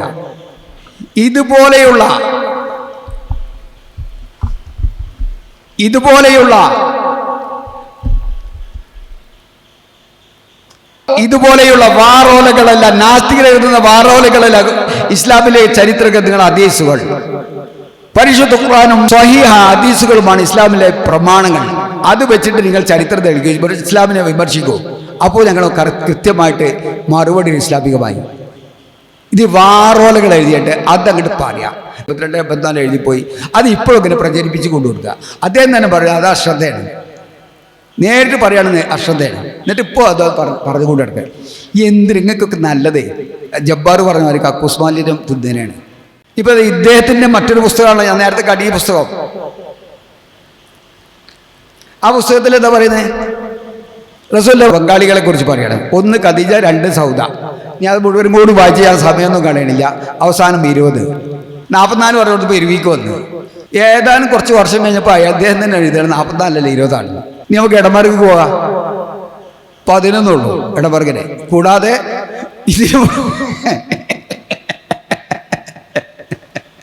ഇതിനു പുറമെ മാരിയ, തുൽക്കിബിത്തിയ, സൈഹാന, സുലൈഖ തുടങ്ങിയ 4 വെള്ളാട്ടികളും നബിക്കുണ്ടായിരുന്നു. ഇതിൽ ചില വിവാഹങ്ങൾ വളരെയേറെ പ്രത്യേകത ഉള്ളതാണ്. അതേതാ പുസ്തകം? ഇതാണ്. ഇടമറുകിനാ മുതലാണിത്. ഇവിടെ കയ്യിലുണ്ട്. ഞാനിത് പറഞ്ഞില്ലേ, ജബ്ബാർ പറയുന്ന രേഖയല്ല, ഒറിജിനൽ രേഖ വെച്ചാൽ ഞാൻ സംസാരിക്കുന്നത്. ജബ്ബാർ പറഞ്ഞ തീട്ടക്കക്കൂസല്ല. അയാൾ പറഞ്ഞാൽ ഞാൻ പറഞ്ഞല്ല, ഞാൻ പറയല്ല കേട്ടോ. കറക്റ്റ് രേഖ വെച്ചാൽ അവിടെ സംസാരിക്കുന്നത് അക്കാഡമിക്കലായിട്ട്. എനിക്ക് ഉറപ്പുണ്ട് ഈ പറഞ്ഞ കാര്യങ്ങളെ കുറിച്ചൊക്കെ പരിപൂർണമായി 100 അല്ല 1000% ഉറപ്പ്. അങ്ങനെ ഇതിപ്പോ സ്വീകരിക്കും. നിങ്ങൾ ഈ പറഞ്ഞതൊക്കെ ശരിയാണ്, നിങ്ങൾ തെളിയിക്കുക. വെല്ലുവിളിയായിട്ട് തന്നെ എടുത്തോളൂ. ഇനി നമുക്കൊന്ന് നാസ്തികരെ പരിശോധിക്കാം. അത് പരിശോധിക്കണല്ലോ. മതത്തിന്റെ പ്രകടനപരതയെ എതിർക്കുന്നത് കൊണ്ട് മതപരമായ ആചാരങ്ങളോട് നിഷേധാത്മകത കാണിക്കണമെന്ന് പൊതുവെ അംഗീകരിച്ചിരിക്കുന്നു. വിവാഹം ഉദാഹരണമായെടുക്കാവുന്ന വിവാഹം ഏതു വിധത്തിലുള്ളായാലും മതപരമാണ്. മതപരമായ സാമൂഹ്യ സദാചാരം വളർന്നു വന്നപ്പോഴാണ് സ്ത്രീ പുരുഷ ബന്ധത്തിന് ഒരു ഉപാധി എന്ന നിലയിൽ വിവാഹ സമ്പ്രദായം ആവിഷ്കരിച്ചത്. ആദ്യകാല സമൂഹങ്ങളിൽ വിവാഹമില്ലായിരുന്നു. ആരാ പറയണത്? ഏറ്റുമാനൂർ ഗോപാലൻ. ഇതാണ് ആ മുതല്. ഈ മുതൽ വെച്ചിട്ട് സംസാരിക്കണേ. ഇനിയുണ്ട് കുറെ. ഞാൻ നേരത്തെ കോട്ടയം യുക്തിവിചാരമൊക്കെ എൻ്റെ കയ്യിൽ ഞാൻ കൊടുത്തിട്ടില്ല. യുക്തിവാദിയുടെ സാമൂഹ്യ വീക്ഷണം എങ്ങനെയാണോ, വിവാഹം മതത്തിൻ്റെ ആണ്. അപ്പം ഞങ്ങൾക്ക് വിവാഹം വേണ്ട. ഈ യുക്തിവിചാരത്തില് ഇടമറുകിനെ കോട്ട് ചെയ്യാണ്. ഇടമറുകിന്റെ ജീവചരിത്രത്തിൽ ഞാൻ അതിൽ കോട്ട് ചെയ്യാണ്. യുക്തിവിചാരത്തിൽ തന്നെ 2011 പേജ് 76. യുക്തിവാദി സംഘത്തിന്റെ അംഗങ്ങൾക്കിടയിൽ ലൈംഗിക നിയന്ത്രണങ്ങളൊന്നും പാടില്ല. ഭാര്യ, ഭർത്താവ് തുടങ്ങിയ ഏർപ്പാടുകളൊന്നും വേണ്ടെന്ന് വെക്കണം. വിവാഹം കഴിക്കുന്നത് വരെ ലൈംഗികമൊന്നും പാടില്ലെന്ന് കുട്ടികൾക്ക് നിയന്ത്രണം വെക്കരുത്. റസൂലുള്ളാഹി സ്വല്ലല്ലാഹു അലൈഹി വസല്ലം 44 ലൈംഗിക പങ്കാളികളായിട്ട് ബന്ധപ്പെട്ടെന്ന് പറഞ്ഞ് നുണക്കാര കഥയാണ് ഇപ്പോൾ ഈ പറയുന്നത്. വിവാഹം തന്നെ വേണ്ടാന്ന്. കാരണം കുട്ടികളൊക്കെ അങ്ങനെ ജീവിച്ചോട്ടെ. ഇതൊന്നും കണ്ടാളേ, നമ്മളാകുമ്പോൾ പൊന്നാറ് യജപ്പാടുണ്ടല്ലോ, നമ്മളെ മുത്ത യജപ്പാറ്, അയാളെ ധാർമ്മിക വിപ്ലവമാണ് ഈ കാണുന്നത്. ധാർമ്മികതയോട് മാത്രം പറയുന്ന യുക്തിയുഗം. അതിൽ പറഞ്ഞതാണ് ഞാൻ തിരഞ്ഞെടുക്കാൻ പണികൊണ്ട് കൊണ്ടുവരാമെന്നാണ്. കാരണം കുറേ കെട്ടല്ലേ, മാസികകളല്ലേ. അതുകൊണ്ടാണ് ഈ യുക്തികാരൊന്നും കൊണ്ടുവരുന്നത്. പുസ്തകങ്ങൾ വെക്കണ മാതിരിയല്ല, അത് അട്ടിച്ചിക്കല്ല. അത് തിരഞ്ഞെടുക്കാൻ ഇടങ്ങാറാണ്. അതിന് വേണ്ടാതെ എഴുതിയിട്ടാണ്. ആവശ്യമുള്ളവർക്ക് ഞാൻ കാണിച്ചു തരാം. ചുരുങ്ങിയ സമയത്തിൽ പരമാവധി പങ്കാളികളിലേക്ക് തന്റെ ജനിതക പദാർത്ഥം എത്തിച്ചേരുന്നുണ്ട് എന്ന് ഉറപ്പുവരുത്തുക വഴി അടുത്ത തലമുറയിലേക്ക് തന്റെ ജനിതക പദാർത്ഥത്തിന്റെ കോപ്പികൾ വിജയകരമായി എത്തിക്കുക എന്നതാണ് പുരുഷന്റെ പരിണാമ ലക്ഷ്യം. അതിനാൽ ഓരോ സ്ത്രീയും പുരുഷന് ഒരു പുതിയ സാധ്യതയാണ്. ഓരോ സ്ത്രീയും പുരുഷന് ഒരു പുതിയ സാധ്യതയാണ്. യുക്തി വിചാരം 2013 ഏപ്രിൽ പേജ് 50. ഇനി ഇതിന് ഡിസ്ക്ലൈമറൊക്കെ ഇറക്കിയിട്ട് ഞാൻ പറയാം. കാരണം സിഗരറ്റ് പാക്കറ്റിൻ്റെ മുകളിൽ ഇതിപ്പോൾ സിഗരറ്റ് പാക്കറ്റ് ആണെങ്കിൽ ഇതിൻ്റെ മുകളിൽ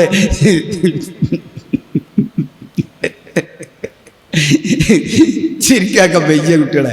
ഈ സിഗരറ്റ് പാക്കിൻ്റെ മുകളിൽ ഇതാ ഈ സിഗരറ്റ് വലിയ ആരോഗ്യത്തിന് ഹാനികരം എന്ന് എഴുതിയാൽ അയാൾ ഡിസ്ക്ലൈമർ വീഡിയോ ഒക്കെ ഇറക്കിയിട്ടുണ്ട്. ഗതികേടോടെ എൻ്റെ വർഷം കൊണ്ടാട്ടാ ഈ സാധനം പുറത്തോട്ട് ഞാനാണ്. അപ്പോൾ അതിനൊരു ഡിസ്ക്ലൈമറൊക്കെ ഇറക്കിയിട്ടുണ്ട്. പോട്ടെ, എന്താ ഇത്രയേ ഉള്ളൂ. ഇപ്പോൾ തന്നെ ഉണ്ടാണ് ഈ ഫെഡറൽ കാസ്റ്റ്. ഫെഡറൽ കാസ്റ്റ് എത്രയാണ്? നമ്മൾ ശ്രീരാമനെ പറ്റി ഒരു കഥ പറയുന്നത് 10,000 ഭാര്യമാരുണ്ടത്. ഇയാൾക്ക് 35,000 ഇനി ലൈംഗിക പങ്കാളികൾ. നിങ്ങൾക്ക് ഗൂഗിൾ ചെയ്താൽ മതി. ഗൂഗിൾ ചെയ്താൽ എല്ലാവർക്കും കിട്ടുന്ന റിസൾട്ടാണിത്. ഇതിപ്പോൾ ഇനി പഴയ സ്റ്റോക്കൊന്നുമല്ല. ഇതിപ്പോൾ ഈ പ്രസൻറ്റേഷൻ ചെയ്യാൻ വേണ്ടി സെർച്ച് ചെയ്തതാണ്. ഇത് എക്കണോമിക്കൽ ടൈംസിൽ വന്ന ടൈംസ് ഓഫ് ഇന്ത്യൻ്റെ എക്കണോമിക്കൽ മാഗസിനാണിത്. ഇതിൽ വന്നാണിത്. Federal caste of bedded 35,000 women. ഞാൻ വെറുതെ പറയുന്നു, ഞാൻ പറഞ്ഞുണ്ടാക്കുന്ന സംഗതിയല്ല. ഞാൻ അടുത്തത് കണ്ടോളിങ്ങൾ. 10ാം ക്ലാസ്സിൽ പഠിക്കുന്ന പെൺകുട്ടി സ്വന്തം പിതാവിനാൽ ഗർഭിണിയായി പ്രസവിച്ചു. സംഭവം മലപ്പുറത്ത്. പിതാവിൻ്റെ ജീവപര്യന്തം തടവ്. കേസെടുക്കുകയാണ്. യുക്തിവാദി സംഘം ജില്ലാ നേതാവാണ് പ്രതി. നേരത്തെ ജബ്ബാറിൻ്റെ യുക്തിയുക്കം പറഞ്ഞത് പ്രായോഗികവൽക്കരിച്ച വാപ്പ. ഇനി നമുക്കൊരു വീഡിയോ കാണാം. ഏത് കളികളും ആസ്വദിക്കണമെങ്കിൽ ആ കളിയുടെ നിയമങ്ങൾ നന്നായി അറിഞ്ഞിരിക്കുകയും അതിൽ ആഴത്തിൽ പ്രവർത്തിക്കുകയും ചെയ്യുമ്പോഴാണ് ആ കളി ഏറ്റവും കൂടുതൽ രണ്ടുപേർക്കും മനോഹരമായി തീരും. കളിയാട്ടം എന്നുള്ള പദം അറിയില്ലാത്ത ആൾക്കാരുണ്ടെങ്കിലും ഇങ്ങനെ 2 വാക്കുകൾ എല്ലാവർക്കും അറിയാതിരിക്കും. കർലെ ഒരു കളി തരുമോ, ഒരു കളി പ്ലീസ് എന്നുള്ള വാക്കുകളൊക്കെ അറിയാത്തവര് ഉണ്ടാവാൻ വഴിയില്ല. സോഷ്യൽ മീഡിയകളിൽ അവിഹരിക്കുന്ന ആൾക്കാർക്ക് എല്ലാം അറിയാവുന്ന 2 വാക്കുകളാണ്. മനു പ്രസാദ് ആലപ്പുഴ സ്വദേശിയായ സ്വതന്ത്ര ചിന്തകനും സംഘാടകനും പ്രഭാഷകനുമാണ് മനു പ്രസാദ്. എസ്എൽസി 2019 കളിയാട്ടം എന്ന പ്രസന്റേഷനുമായി നമുക്ക് മുന്നിലെത്തുന്നു മനു പ്രസാദ്. പുഴയുടെ തീരത്ത് മുൻകരുതൽ എന്ന നിലയിൽ പ്രായപൂർത്തിയാവാത്ത ആരെങ്കിലും ഉണ്ടെങ്കിൽ അവർക്ക് പുറത്തു പോകാനുള്ള ഓപ്ഷൻ ഉണ്ടായിരിക്കുന്നതാണ്. നമ്മൾ ലൈംഗികതയെ കാണുന്നത് മ്യൂച്വൽ കൺസെന്റിന്റെ അടിസ്ഥാനത്തിലാണ്. പരസ്പര സമ്മതത്തോടു കൂടിയുള്ള ലൈംഗിക ബന്ധത്തോടെ ഒരു കാരണവശാലും എതിർക്കേണ്ട കാര്യമില്ല. Even in incest sex, if they are willing, let them do. അവർക്ക് ആഗ്രഹം ഉണ്ടെങ്കിൽ നമ്മൾ, അല്ലെങ്കിൽ പരസ്പര സമ്മതം ഉണ്ടെങ്കിൽ എതിർക്കപ്പെടേണ്ട കാര്യമില്ല. മനസ്സിലായില്ലേ? ഇൻസെസ്റ്റ് തെറ്റല്ലാന്ന്. അമ്മയും മകനും അച്ഛനും മകളും അവർ മ്യൂച്വൽ കൺസെപ്റ്റിൻ്റെ അടിസ്ഥാനത്തിൽ ബന്ധപ്പെടുന്നത് തെറ്റല്ല, അവർ ചെയ്യട്ടെ എന്ന്. എവിടെ? 2019 കോഴിക്കോട് പറഞ്ഞതാ.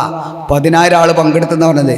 ആളുകളെ അയാളോട് വരുമ്പോൾ ആ വണ്ണാത്തിപ്പുഴ എന്നുള്ള ആ സ്ത്രീ പറഞ്ഞു കേട്ടപ്പോൾ ആർത്ത് വിളിച്ചകൾ കേട്ടില്ലേ? എന്നിട്ട് ഇവരാ പറയുന്ന റസൂലുള്ളാഹി സ്വല്ലല്ലാഹു അലൈഹി വസല്ലമയെ കുറിച്ച് ഈ തോന്നിയാസം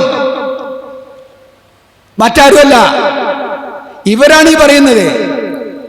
എത്രോളം വൃത്തിഹീനമാണ് ഇവര്. ആനയ്ക്ക് മനസ്മരണം 2 കൂട്ടർ നടത്തിയിവിടെ.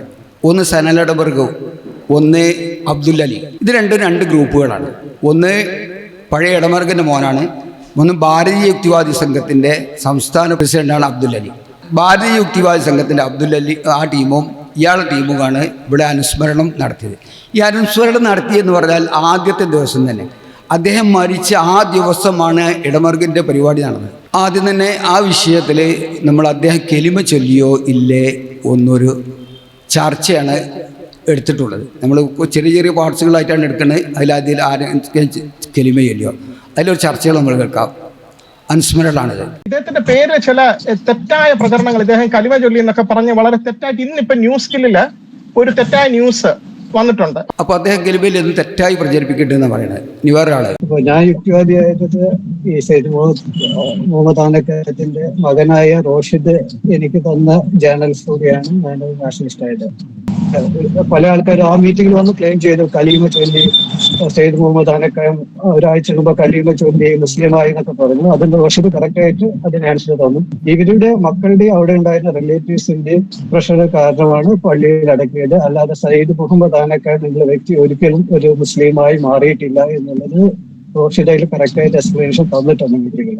ഇത് രണ്ടാമത്തെ പരിപാടിയാണ്. അതിൽ അദ്ദേഹത്തിന്റെ മകൻ റോഷിദ് ഇദ്ദേഹം കെലിമ ചൊല്ലി ഇല്ല എന്ന കാര്യത്തിൽ വ്യക്തമായി ആദ്യത്തെ പരിപാടിയിൽ വിശദീകരണം നൽകിയിട്ടുണ്ടെന്നാണ് ഇയാൾ പറയുന്നത്. ആ റോഷിദ് എന്ത് പറഞ്ഞു, നമുക്ക് ആദ്യത്തെ പരിപാടി എന്ത് പറഞ്ഞു അറിയാം. കാരണം അത് കളവാണെന്നൊക്കെയാണ് ഇദ്ദേഹം പറയുന്നത്. റോഷിദ് അങ്ങനെ കെലിമ ചൊല്ലിയിട്ടില്ല എന്നൊക്കെ പറയുന്നുണ്ടെന്നാണ് പറയുന്നത്. അത് നമുക്ക് റോഷിദ് പറയുന്നതിന് കേൾക്കാം. റോഷിദിനോട് ചോദ്യം ചോദിച്ച് റോഷിദിനെ ഇട്ട് പൊരിക്കുന്നതൊക്കെ നമുക്ക് കാണാം. ഇന്നിപ്പോൾ ഞാനാണ് മരിച്ച്, എൻ്റെ മോനായിരിക്കണേ, എൻ്റെ പേരിൽ അനുസ്മരണം നടത്തിയവരെല്ലാം കൂടി എൻ്റെ സുഹൃത്തുക്കൾ, നിങ്ങളെല്ലാം എൻ്റെ സുഹൃത്തുക്കളാണ്. അനുസ്മരണം നടത്തിയിട്ട് ഇവരിട്ട് പൊരിച്ചെല്ലാം ഉണ്ടാവും. മരിച്ച അന്ന് 9:30 മണിക്കാണ് അദ്ദേഹത്തെ മറവ് ചെയ്തതെന്ന് ഞാൻ മനസ്സിലാക്കുന്നത്. അന്ന് രാവിലെ 7 മണിക്കാണ് ഇവർ തുടങ്ങുന്നത്. എന്നുവെച്ചാൽ 12 മണിക്കൂർ കഴിയുന്നതിന് മുമ്പ് ആ കുട്ടിയായിട്ട് പൊരിക്കുകയാണ്. എന്താണ് നിങ്ങൾ ചെയ്ത്, എന്തുകൊണ്ട് നിങ്ങൾ പള്ളിയിൽ മറവ് ചെയ്ത്, എന്തിങ്ങനെ ചൂടായിട്ട് ആ കുട്ടി കരയുന്ന പോലെയാണ് അതിൽ സംസാരിക്കുന്നത്. റോഷിദ് എന്താ പറയുന്നത്, റോഷിദ് ചോദ്യം ചെയ്യുന്ന റോഷിദ് പറയുന്നതും കേട്ടോളൂ. അതിനപ്പുറം എന്ന് പറയുന്നത് മൗലികവാദികൾ പ്രചരിപ്പിക്കുന്ന ഒരു പ്രചരണമുണ്ട്.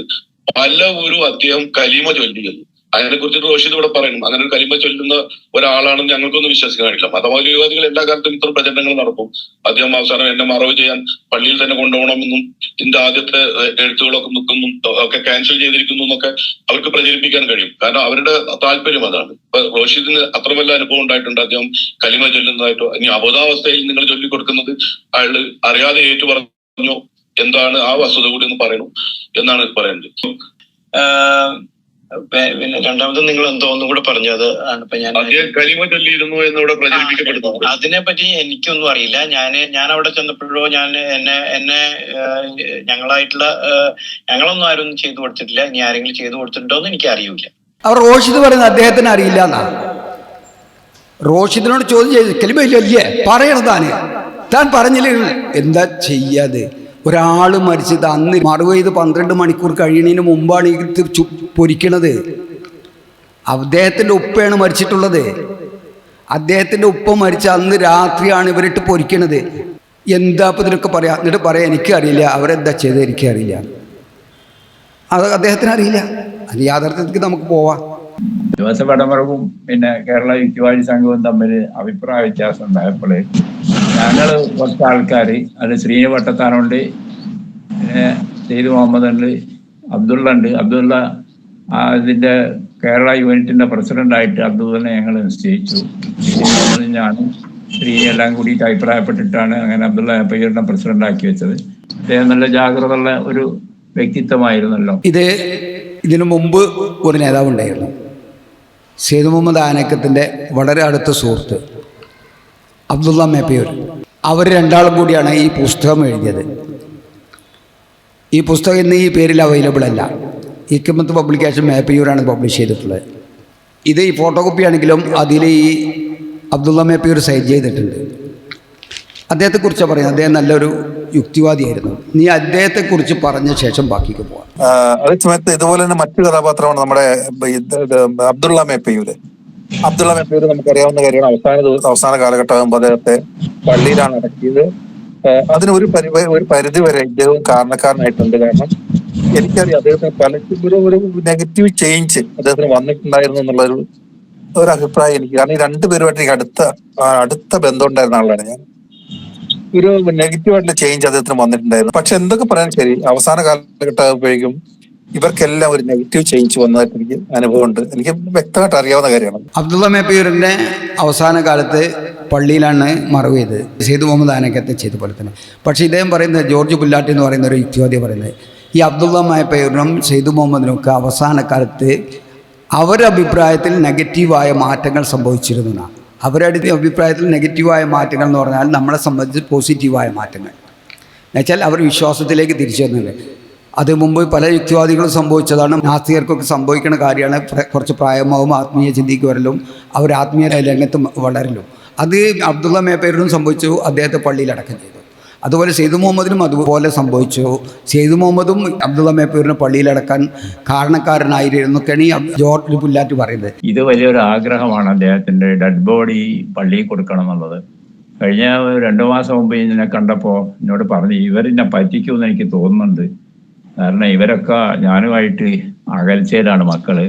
എൻ്റെ അഭിലാഷങ്ങളൊന്നും അവർക്ക് അത്ര പ്രധാനമല്ല, എൻ്റെ ആഗ്രഹങ്ങളൊന്നും അവർ അത്ര കണക്കിലെടുക്കുന്നില്ല എന്ന്. ആൺകുട്ടികളെ ഉദ്ദേശിച്ചിട്ടോ എല്ലാവരും ഉദ്ദേശിച്ചിട്ടാണെന്നില്ല, അങ്ങനെ പറഞ്ഞു ബന്ധം. അബ്ദുല്ലാലി പറയുന്നത് എന്താ വെച്ചാല് സെയ്ദ് മുഹമ്മദ് ആനക്കയം 2 മാസം മുമ്പ് തന്നെ ജബ്ബാർ അദ്ദേഹം 1 വർഷത്തോളമായി ബോധമില്ലാതെ എടുക്കുകയാണ്. 2 മാസമായി തീരെ ബോധമില്ല, വെന്റിലേറ്ററിൽ കഴിയായിരുന്നു എന്നൊക്കെ പറയുന്നത്. നമുക്ക് ആ നാട്ടിൽ അന്വേഷിച്ചിട്ട് നമുക്ക് മനസ്സിലാക്കാൻ കഴിഞ്ഞാൽ അങ്ങനെയല്ല. അദ്ദേഹം ബോധത്തോടുകൂടി തന്നെയാണ് മരിച്ചു പോയിട്ടുള്ളത്. അതെന്തെങ്കിലും ആട്ടെ, ഈ പറയുന്ന അബ്ദുല്ലാലി പറയുന്നത് അദ്ദേഹം 2 മാസം മുമ്പ് ഇദ്ദേഹത്തെ കണ്ടപ്പോൾ എന്നെ പള്ളിയിൽ അടക്കണം എന്ന് ആഗ്രഹം പ്രകടിപ്പിച്ചിരുന്നു. പള്ളിക്ക് വിട്ടുകൊടുക്കണം എന്ന്. കാരണം മക്കൾ നാസ്തികരാണെന്ന് മനസ്സിലാക്കിയതുകൊണ്ടാവും പള്ളിക്ക് വിട്ടുകൊടുക്കണം എന്ന് പറഞ്ഞത്. അദ്ദേഹം പറഞ്ഞു എന്നാണ് പറയുന്നത്. എന്നിട്ട് പറയാം പള്ളിയിൽ അടക്കിയെന്ന് പറയാം, കെലിമ വലിയിട്ടില്ല അതൊക്കെ പറയാം. കെലിമ വലിയെന്ന് ഇതിൽ നമുക്കെന്ത് മനസ്സിലാക്കാം? മക്കൾ പള്ളിയിൽ അടക്കാൻ അനുവദിക്കില്ല എന്നുള്ള സംശയം അദ്ദേഹത്തിന് ഉണ്ടായിരുന്നു എന്നാണ് അബ്ദുല്ലാലി പറഞ്ഞത്. ഓക്കെ, ഇനി നമുക്ക് സെയ്ദ് മുഹമ്മദിൻ്റെ കാര്യത്തിൽ നമുക്ക് വിശ്വാസയോഗ്യമായ രീതിയിൽ നമ്മൾ അന്വേഷിച്ചിട്ടുണ്ട്. ആ ആനക്കയം അദ്ദേഹത്തിൻ്റെ സ്ഥലത്തെ പ്രത്യേകം പോയി അന്വേഷിച്ചു. അവിടെ ചെന്ന് അവിടെ ഇദ്ദേഹത്തിൻ്റെ കുടുംബക്കാരനായ അദ്ദേഹത്തിൻ്റെ എല്ലാ കാര്യങ്ങളും നോക്കിയിരുന്ന, കാര്യങ്ങൾ നോക്കുകയെന്ന് പറഞ്ഞാൽ പ്രത്യേകിച്ച് മക്കളും അദ്ദേഹവുമായി കമ്മ്യൂണിക്കേറ്റ് ചെയ്തിരുന്ന ഒരു വ്യക്തിയെ നേരിട്ട് പോയി കണ്ട് അദ്ദേഹത്തെ നമുക്ക് 100% വിശ്വസിക്കാവുന്ന രീതിയിലാണ് അദ്ദേഹത്തോട് നമ്മൾ ഡീൽ ചെയ്തപ്പോൾ നമുക്ക് മനസ്സിലാകുന്നത്. അദ്ദേഹം പറയുന്നത് അദ്ദേഹം ഹോസ്പിറ്റലിൽ പോയി. എല്ലാ പ്രാവശ്യവും അയാൾ ഹോസ്പിറ്റലിൽ, അദ്ദേഹം മഞ്ചേരി ജില്ലാ ആസ്പത്രിയിലായപ്പോഴും EMSലായപ്പോഴും ഇവിടെ മഞ്ചേരി ലാസ്റ്റ് അഡ്മിറ്റ് ചെയ്ത സമയത്തും ഒക്കെ പോയി ഇദ്ദേഹവുമായി കമ്മ്യൂണിക്കേറ്റ് ചെയ്തിരുന്ന, ഇദ്ദേഹത്തിന് വേണ്ട കാര്യങ്ങൾ ചെയ്തിരുന്ന, ചികിത്സക്കുള്ള ഫണ്ടൊക്കെ മക്കളുടെ അടുത്ത് സാബുവിൻ്റെ അടുത്ത് നമുക്ക് വാങ്ങിക്കൊടുത്തിരുന്ന ആൾ. അദ്ദേഹം പറയുകയാണ്, അദ്ദേഹം ഒരു ദിവസം ചെന്നപ്പോൾ ഇദ്ദേഹം ചെറിയ മയക്കത്തിലാണ്. അങ്ങനെ വിളിച്ച് സംസാരിച്ചപ്പോൾ പറയുകയാണ്, ആ കുഞ്ഞാക്ക എന്താ വർത്തമാനം? ആ എന്താ വർത്തമാനം? ഞാൻ എന്നെ മനസ്സിലായി, മനസ്സിലായി ഇന്ന ആളല്ലേ. അപ്പോഴേ പേര് ഞാൻ പറയുന്നില്ല, കാരണം അത് പേര് പറയണ്ടെന്ന് അദ്ദേഹം പറഞ്ഞുകൊണ്ട് പറയാതൊക്കെയാണ്. അപ്പോൾ ഞാൻ ആ പേരിൻ്റെ വായിൽ വന്നതാണ്, ആ പേര് പറയുന്നില്ല. അപ്പോൾ ഒപ്പൊരാളുണ്ട് ഇവരെ കുടുംബത്തിൽ പെട്ട, ഇവനറിയോ? എനിക്ക് മനസ്സിലായില്ലല്ലോ, ഇത് നമ്മൾ ഇന്ന ആളെ മോന്. എനിക്ക് മനസ്സിലായി. ഇങ്ങനെയൊക്കെ സംസാരിച്ച ശേഷം ദിക്രി അല്ലിക്ക കുഞ്ഞാക്കാന്ന് പറഞ്ഞു. ദിക്രി അല്ലിക്ക നമ്മൾ കുഞ്ഞാക്കാന്ന് പറഞ്ഞപ്പോൾ അദ്ദേഹം ലാ ഇലാഹ ഇല്ലല്ലാഹ് മുഹമ്മദ് റസൂലുള്ളാഹി ദിക്രി അല്ലേ.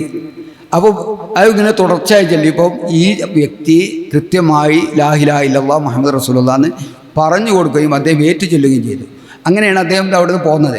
പിറ്റേ ദിവസം ഇദ്ദേഹത്തിൻ്റെ അനുജൻ, ഈ ചൊല്ലിക്കൊടുത്ത അനിയന് വീട്ടിൽ വന്നുകൊണ്ട് ഓടിക്കരച്ച് വരേണ്ട രീതിയിൽ ഭയങ്കര സന്തോഷത്തിൽ വരണ്ടേ, ഞാൻ കുഞ്ഞാക്കാക്ക് കെലിമ ചൊല്ലിക്കൊടുത്ത് കുഞ്ഞാക്ക കെലിമ ചൊല്ലിയതാണ്. അങ്ങനെ കെലിമ ചൊല്ലിയാണ് അദ്ദേഹം മരിച്ചത്. നമുക്ക് ഏറ്റവും വിശ്വാസയോഗ്യമായ ഒരു സോഴ്സിൽ നിന്നാണ് കിട്ടിയത്. കാരണം നാസ്തികർ പോലെ നുണ പറയുന്ന ആളല്ല. ആനക്കയത്തിൻ്റെ മൃതദേഹം പള്ളിക്കാർ തട്ടിയെടുത്തത് ഏറ്റവും കൂടുതൽ പ്രചരിപ്പിക്കുന്ന സാധനമാണത്. പുള്ളിയിലങ്ങാടി ഖബർസ്ഥാനിൽ ആനക്കയത്തിൻ്റെ ഖബറാണത് ആ കാണുന്നത്. ഇത് പുള്ളിയിലങ്ങാടി ജുമാ മസ്ജിദാണ്. ഇനി നമുക്ക് ഇയാൾ പറയുന്നത് കേൾക്കാം. അതായത് ഒരു യുക്തിവാദിയായ ഒരാൾ അയാളുടെ ജീവിതകാലം മുഴുവൻ 1/2 നൂറ്റാണ്ട് കാലം ഇസ്ലാം മതത്തെ അതിനിശ്ചിതമായി വിമർശിച്ചുകൊണ്ടിരുന്ന ഒരാൾ അവസാനം മരണപ്പെട്ട സമയത്ത് അയാളുടെ മൃതദേഹം എടുത്തുകൊണ്ട് പോയിട്ട് ഒരു നുണക്കഥ പ്രചരിപ്പിച്ച് ആ മൃതദേഹം പള്ളിയിൽ കൊണ്ടുപോയിട്ട് മതാചാരപ്രകാരം അടക്കം ചെയ്തിട്ട് ഇതാ ഞങ്ങൾ വിജയിച്ചേ എന്ന് ഘോഷിക്കുന്നിടത്തേക്ക് കേരളത്തിന്റെ ഇസ്ലാമിക സമൂഹം മാറിയിരിക്കുന്നു എന്ന് പറഞ്ഞാൽ നിങ്ങൾ പരാജയപ്പെട്ടിരിക്കുന്നു എന്ന് തന്നെയാണ് അതിന്റെ അർത്ഥം. നിങ്ങൾ എങ്ങനെ ജീവിച്ചാലും ശരി, നിങ്ങളുടെ മയ്യത്തെങ്കിലും ഞങ്ങൾക്ക് കിട്ടിയാൽ മതി എന്നിടത്തേക്ക് എത്തിയിട്ടുണ്ട് എന്നതാണ് നിങ്ങൾ ഈ ആശയ പ്രചരണത്തിലൂടെ സമൂഹത്തിന് നൽകുന്ന സന്ദേശം. ഈ ജോർജ് പുല്ലാറ്റ് പറയുന്നത് എനിക്ക് ഉറപ്പായിരുന്നു അദ്ദേഹത്തിന്റെ മൃതദേഹം സംസ്കരിക്കാൻ പോകുന്ന ഈ രീതിയിലായിരിക്കും എന്ന് എനിക്ക് വർഷങ്ങൾക്ക് മുമ്പ് ഉറപ്പായിരുന്നു. ഞാൻ ഒന്നുകൂടെ പറയുകയാണ്, അദ്ദേഹം മരിച്ചു കഴിഞ്ഞാൽ സംഭവിക്കാൻ പോകുന്ന ഇതാണ് എന്ന് എനിക്ക് അന്നേ അറിയായിരുന്നു. ഒരുപക്ഷെ അദ്ദേഹത്തിന് അറിയാമായിരുന്നെന്നാണ് എനിക്ക് പറയാനുള്ളത്. ഇയാൾ പറയുന്നത് സെയ്ദ് മുഹമ്മദ് ആനക്കയം മരിച്ചു കഴിഞ്ഞാൽ പള്ളിയിൽ അടക്കുന്നത് അയാൾക്ക് അറിയായിരുന്നു എന്ന് പറഞ്ഞു. അയാൾ വലിയ അടുത്ത സുഹൃത്തുക്കളാണെന്നത്. ജബ്ബാർ പറഞ്ഞ് തട്ടിയെടുത്തു. ഇനി ഈ ഷെരീഫ് എന്ന് പറയുന്ന ആൾ പറയുന്നത്, മതമൗലികവാദികൾ അതിനെ അനുവദിക്കാതെ ഈ സെലിബ്രിറ്റികളെ നിനക്ക് വല്ലാത്തൊരു താല്പര്യമാണ്. അപ്പോൾ സാധാരണക്കാരൻ മരിച്ചു കഴിഞ്ഞാൽ അവന് യുക്തിവാദികൾ അവരവർ തിരിഞ്ഞു നോക്കില്ല. അത് മാത്രമല്ല അവിടെ മറവ് ചെയ്യാൻ കൊണ്ടുപോയി കഴിഞ്ഞാൽ അവർ തിരിച്ചയക്കുകയും ചെയ്യും. പക്ഷെ സെലിബ്രിറ്റികൾ അവർക്ക് വലിയ ഇതാണ്. അതിന്റെ ഭാഗം തന്നെയായിരുന്നു ഇപ്പോ ആനക്കയത്തിനും ഉണ്ടായ ഒരു സംഭവം. അപ്പൊ അതിന് മക്കളൊക്കെ കൂട്ടുനിന്നു, കുടുംബങ്ങളൊക്കെ കൂട്ടുന്നു, സ്വാഭാവികം അവരത് കൂട്ടുനിൽക്കുമല്ലോ. കാരണം മക്കളുടെ ഭാഗത്താണ് ഒരു എതിർപ്പ് വേണ്ടല്ലോ. വാപ്പാക്ക് അങ്ങനെ ഒരു താല്പര്യം ഉണ്ടായിരുന്നു. അദ്ദേഹം ഏറ്റവും ആഗ്രഹിച്ച ഒരു കാര്യമായിരുന്നു. അത് നടപ്പിലാക്കേണ്ടത് ഞങ്ങളുടെ ഉത്തരവാദിത്തമാണെന്ന് മനസ്സിലാക്കാൻ കഴിയാത്ത മക്കളാകുമ്പോൾ പിന്നെ നാട്ടുകാരെ അതിന്റെ കൂടെ നിൽക്കും. സേതു മോഹന്റെ മോനാണ് ഈ റോഷിദ്. മൃതദേഹത്തിന്റെ കാര്യത്തിനെ പറ്റിയിട്ട് ഞാൻ കുറച്ച് കേട്ടു. ഞാനിവിടെ ജോലിയിലാണ്. അപ്പോൾ ജോലി കഴിഞ്ഞ അതിന്റെ ഇടയിൽ പേഷ്യൻസ് ഒക്കെ ഉണ്ടായിരുന്നു. അപ്പൊ അത് കാരണം ഞാൻ മുഴുവനും കേൾക്കാൻ പറ്റിയില്ല. പക്ഷെ അതിന്റെ ഒരു സത്യാവസ്ഥ ഞാൻ പറഞ്ഞുതരാം. ബേസിക്കലി എന്താ വെച്ചാൽ ഇത് പുള്ളിയുടെ ഭയങ്കരമായിട്ടുള്ള ഒരു ആഗ്രഹമായിരുന്നു മെഡിക്കൽ കോളേജിൽ കൊടുക്കുക എന്നുള്ളത്. പുള്ളിക്ക് അതിൽ ഭയങ്കര വാശിയും ഉണ്ടായിരുന്നു. അത് അങ്ങനെ തന്നെ ചെയ്യണം എന്നും പറഞ്ഞ് എന്റെ അടുത്തും ഏട്ടൻ സാബുവിന്റെ അടുത്തും കുറെ പ്രാവശ്യം പുള്ളി പറഞ്ഞിട്ടുണ്ട്. ഞാൻ ഭയങ്കര എതിരായിരുന്നു. കാരണം എന്താ വെച്ചാൽ ഞാനൊരു മെഡിക്കൽ സ്റ്റുഡന്റ് ആണ്. ഞങ്ങള് വളരെ ഓപ്പൺ ആയിട്ട് കണ്ടിട്ടുണ്ട്. ഞങ്ങൾക്ക് എല്ലാ വർഷവും ഞങ്ങൾ കാണുന്ന ആയിട്ടുള്ള വളരെ കോമൺ ആയിട്ടുള്ള ഒരു സംഭവം എന്ന് വെച്ചിട്ടുണ്ടെങ്കിൽ മൃതദേഹം നമ്മള് ചെറിയ കുട്ടികളായിട്ടാണ് അവിടെ ഒരു 16-17 വയസ്സാകുമ്പോഴാണ് നമ്മൾ ഈ മൃതദേഹത്തെ കാണുന്ന. ആദ്യത്തെ ഫസ്റ്റ് ഇയറിലാണ് നമ്മളിത് കാണുന്നത്. അപ്പൊ നമ്മൾ അത്ര ഒരു മെച്ചുവേർഡ് ആയിട്ടുള്ള ആൾക്കാരല്ല. അപ്പൊ ഈ മൃതദേഹത്തുമായിട്ട് കളിക്കുകയും പല ഭാഗങ്ങളിൽ പിടിച്ച് കളിയാക്കുകയും ഇതൊക്കെ ചെയ്യുന്ന മാത്രമല്ല വെട്ടിപ്പൊളിക്കുന്നത് ഞങ്ങളാണ്. അപ്പോൾ അത് ഞാൻ കണ്ടിട്ടുള്ളതും ഞങ്ങൾ ചെയ്തിട്ടുള്ളതായിട്ടുള്ള ഒരു കാരണം ആയതുകൊണ്ടാണ് ഞാൻ പുള്ളിയുടെ അടുത്ത് വളരെ ഓപ്പൺ ആയിട്ട് തന്നെ ഞാൻ പറഞ്ഞു. അത് കാരണം എനിക്കതിൽ ഒരു താല്പര്യമില്ല എന്ന് ഞാൻ പറഞ്ഞിരുന്നു. 2-3 പ്രാവശ്യം ഞാൻ പുള്ളിയുടെ അടുത്ത് ഈ കാര്യം നന്നായിട്ട് സംസാരിച്ചിട്ടുണ്ട്. അപ്പൊ പുള്ളി പറഞ്ഞാൽ അത് എന്റെ ആഗ്രഹമാണ്, അത് അങ്ങനെയാണ് ചെയ്യേണ്ടതെന്നാണ് പുള്ളി പറഞ്ഞത്. അപ്പൊ ഞാൻ പറഞ്ഞു ഓക്കെ. ആദ്യം ഞാൻ പറഞ്ഞു ഞാൻ സൈൻ ചെയ്യില്ല. പുള്ളി അതിന്റെ ഒരു സാക്ഷ്യപത്രം സൈൻ ചെയ്യാൻ വേണ്ടിയിട്ട് ഞങ്ങളുടെ അടുത്ത് കൊണ്ടുവന്നു. ഏട്ടൻ സൈൻ ചെയ്തു. ഞാൻ പറഞ്ഞു ഞാൻ സൈൻ ചെയ്യില്ല പറഞ്ഞു. അപ്പൊ പുള്ളി പറഞ്ഞു ഇല്ല, ഞാൻ നിങ്ങളുടെ അടുത്ത് വീണ്ടും തെറ്റും കേട്ടോ എന്നൊക്കെ പറഞ്ഞിട്ട് പുള്ളി അത് ഞങ്ങളോട് നിർബന്ധപരമായിട്ട് ചെയ്യിച്ചതാണ്. അപ്പൊ ഇങ്ങനെ ഒരു സംഭവം വന്നപ്പോ ഇവന് ലാസ്റ്റ് ഒരു 3-4 ദിവസമായിട്ട് പുള്ളിയുടെ കണ്ടീഷൻ വളരെ മോശമായിട്ട് പോയിക്കൊണ്ടിരിക്കുകയായിരുന്നു. അപ്പൊ നമുക്ക് ഇങ്ങനെ ഒരു സംവാദം വന്നു, ഇതെന്താ ചെയ്യേണ്ടതെന്നുള്ളത്. അപ്പൊ ഞാൻ എന്റെ അഭിപ്രായം പറഞ്ഞു. അവരോട് പറഞ്ഞു പാപ്പന്റെ അവസാനത്തെ ഒരു ആഗ്രഹമാണ്. പുള്ളി അങ്ങനെ ഒരു കാര്യത്തിൽ ഒരു നിർബന്ധം പിടിക്കാത്ത ഒരു മനുഷ്യനാണ്, അറിയാലോ. അങ്ങനെ ഒരു നിർബന്ധം ഈ ആശയങ്ങൾക്ക് മാത്രം ഭയങ്കര ഒരു നിർബന്ധം പിടിക്കുന്ന ഒരു മനുഷ്യനാണ്. അപ്പൊ ഈ ഒരു കാര്യത്തിൽ പുള്ളിക്ക് നല്ലൊരു നിർബന്ധം ഉണ്ടായിരുന്നു. ഇത് എന്റെ അഭിപ്രായം അങ്ങനെ ചെയ്യണമെന്നായിരുന്നു. പക്ഷെ ഏട്ടനത് വേറെ ഒന്നും വിചാരിച്ചിട്ടല്ല. അതായത് കൂടുതൽ എന്താ പറയാ കേസ് കിട്ടുന്നോ അങ്ങനെയൊന്നും വിചാരിച്ച അവൻ അങ്ങനത്തെ ഒരു മനുഷ്യനൊന്നും അല്ല. അതൊന്നും അവന്റെ ചിന്തയിലേ വന്നിട്ടില്ല. അതേപോലെ തന്നെ രേഖയും ഞങ്ങൾ 3 പേരും ഇതിനെ പറ്റി ചർച്ച ചെയ്തപ്പോൾ അവർക്ക് 2 പേർക്കും ഒരു താല്പര്യമില്ല ഇവിടെ കൊടുക്കാൻ. അപ്പൊ ഞാൻ എന്റെ അഭിപ്രായം പറഞ്ഞു ഇത് പുള്ളിയുടെ ഒരു അവസാനത്തെ ആഗ്രഹമാണെന്ന് മാത്രം ആയതുകൊണ്ടാണ് ഞാൻ ചെയ്യുന്നത്. പക്ഷെ ഞാൻ personally I wouldn't recommend, because നമ്മളത് കണ്ടിട്ടുണ്ട്, നമ്മളത് ചെയ്തിട്ടുണ്ട്. അത് ഈ 1 വർഷവും 2 വർഷവും മാത്രമല്ല, എല്ലാ വർഷവും ഇതൊരു പ്രത്യേകമായിട്ടുള്ള ഒരു അവിടെ എന്നിട്ട് അധികം ഡിസെക്ഷൻ ഹാളിൽ ഇങ്ങനെ എന്തെങ്കിലും സംഭവിക്കാൻ അല്ലെങ്കിൽ ആരെങ്കിലും കുട്ടികൾ അങ്ങനെ ചെയ്യുന്നുണ്ടെങ്കിൽ അതിന് പ്രത്യേക സ്ട്രിക്റ്റ് ആയിട്ടുള്ള ഒരു നടപടി എടുക്കുന്ന ഒരു സംവിധാനം കൂടി എല്ലാ മെഡിക്കൽ കോളേജുകളിലും ഇപ്പോഴും ഫോളോ ചെയ്യുന്ന ഒരു സംഭവമാണ്. ബിക്കോസ് അതൊരു നോർമൽ ഒരു പ്രവണതയാണ്. എല്ലാവർക്കും അതിങ്ങനെ ചെയ്യാനും അതിനെ കളിയാക്കാനും പിന്നെ അത് വെട്ടിപ്പൊടിക്കുമ്പോൾ നമുക്ക് അപ്പോ ആസ് എ മോൻ ആസ് എ സൺ എനിക്ക് അത് ചെയ്യാൻ തോന്നുന്നുണ്ടായിരുന്നില്ല, അത് സമ്മതിക്കാൻ തോന്നുന്നുണ്ടായിരുന്നില്ല. പക്ഷെ പുള്ളിയുടെ ഒരു ആഗ്രഹമാണ് എന്ന് വിചാരിച്ചാൽ മാത്രമാണ് ഞാൻ അതിനെ സപ്പോർട്ട് ചെയ്തത്. പക്ഷെ അവർക്ക് 2 പേർക്കും യാതൊരു താല്പര്യമില്ല. അത് വേറെ ഒരു കാരണം കൊണ്ടുമല്ല. അത് വളരെ പ്രത്യേകമായിട്ടൂടെ ഒന്ന് പറയാൻ വേണ്ടിയിട്ടാണ് ഞാൻ ഒന്ന് വന്നത് ആക്ച്വലി. അപ്പോ ഇതൊന്ന് പറയാം. വേറെ ഞങ്ങൾ ഡിസ്കഷനിൽ ഒബിയസ്ലി ഞാനും പുള്ളിയുടെ കുറെ കാര്യത്തിൽ ഇൻഫ്ലുവൻസ്ഡ് ആയിട്ടുണ്ട്. പുള്ളിയുടെ ബുക്കുകൾ ഞാൻ വായിച്ചിട്ടുണ്ട്. മാത്രമല്ല ഇടമുറുകിന്റെയും ബാക്കിയുള്ള എല്ലാവരുടെയും എരിക് ഹൂവറിന്റെ ബുക്കുകളെല്ലാം വായിച്ചൊരു മനുഷ്യൻ തന്നെയാണ്. നമുക്കിതിൽ കുറെ ഇൻഫ്ലുവൻസ് ഒക്കെ ആയിട്ടുള്ള ഒരാളാണ്. അപ്പോ എനിക്കും നമ്മളായിട്ടുള്ള ഏട്ടനും അതുപോലെ തന്നെ എല്ലാ ഞങ്ങൾ അങ്ങനെ ഒന്നും ഫോളോ ചെയ്യാത്ത ആൾക്കാർ തന്നെയാണ്. പക്ഷെ അഗൈൻ ഭയങ്കര ഒരു സമ്മർദ്ദം ഉണ്ടായിട്ടുണ്ട്. അറ്റ് ദ സെയിം ടൈം ആ സമ്മർദ്ദമൊക്കെ അവരെ ഞങ്ങളെ മേളിലായിട്ട് വന്നിട്ട് പറഞ്ഞു നിങ്ങളുടെ തീരുമാനമാണ് അവസാനത്തെ തീരുമാനം ഞങ്ങളോടാണ് പറഞ്ഞത്. അപ്പൊ ഞാൻ ഇതാണ് എന്റെ അഭിപ്രായം പറഞ്ഞു. അപ്പൊ അവർ 2 പേർക്ക് വേറെ ഒരു ഇതൊന്നും വിചാരിച്ചിട്ടല്ല അവർ 2 പേരും പറഞ്ഞത്. അത് വളരെ ക്ലിയർ ആക്കാൻ വേണ്ടിയിട്ടാണ് ഞങ്ങൾ വന്നത് കേട്ടോ. ഇത് ഞങ്ങളുടെ സൈഡിൽ നിന്നുള്ള സാബു ഇവിടെ ഇല്ല. ഏട്ടന്റെ പേര് സാബു, രേഖ, അവർ 2 പേരും ഇവിടെ ഇല്ല. അതുപോലെ ഞാൻ അവരുടെ റെപ്രസെന്റേറ്റീവ് ആയിട്ട് ഞാൻ പറയുന്നത് ഇങ്ങനെയാണ് ഉണ്ടായിട്ടുള്ളത്. വാപ്പാന്റെ മയ്യത്തോട് ചെറിയങ്കളിയാക്കണ്ടെന്ന് കരുതിയിട്ട് മക്കള് വിട്ടുകൊടുത്തില്ല എന്നാ പറയണത്.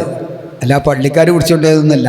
അതിന്റെ ആ ഭീകരത ഇയാളും പറയുന്നത്. റോഷിദ് പറഞ്ഞതുപോലെ നമ്മളവിടെ നിന്നിട്ട് ലഡു കഴിക്കാനും ജിലേബി കഴിക്കാനും അല്ലെങ്കിൽ ആരുടെയെങ്കിലും ബർത്ത്ഡേക്കുള്ള സ്വീറ്റ്സ് കഴിക്കാനും നമുക്ക് യാതൊരു മടിയുണ്ട്. എന്റെ മൃതശരീരം പോലും മനുഷ്യന് ഗുണകരമാവണം എന്ന് ആഗ്രഹിച്ചിട്ടുണ്ടായിരുന്നില്ല. ആ ആഗ്രഹം നടത്തി കൊടുക്കാനുള്ള ബാധ്യത നിങ്ങൾക്കൊക്കെ ഉണ്ടായിരുന്നു.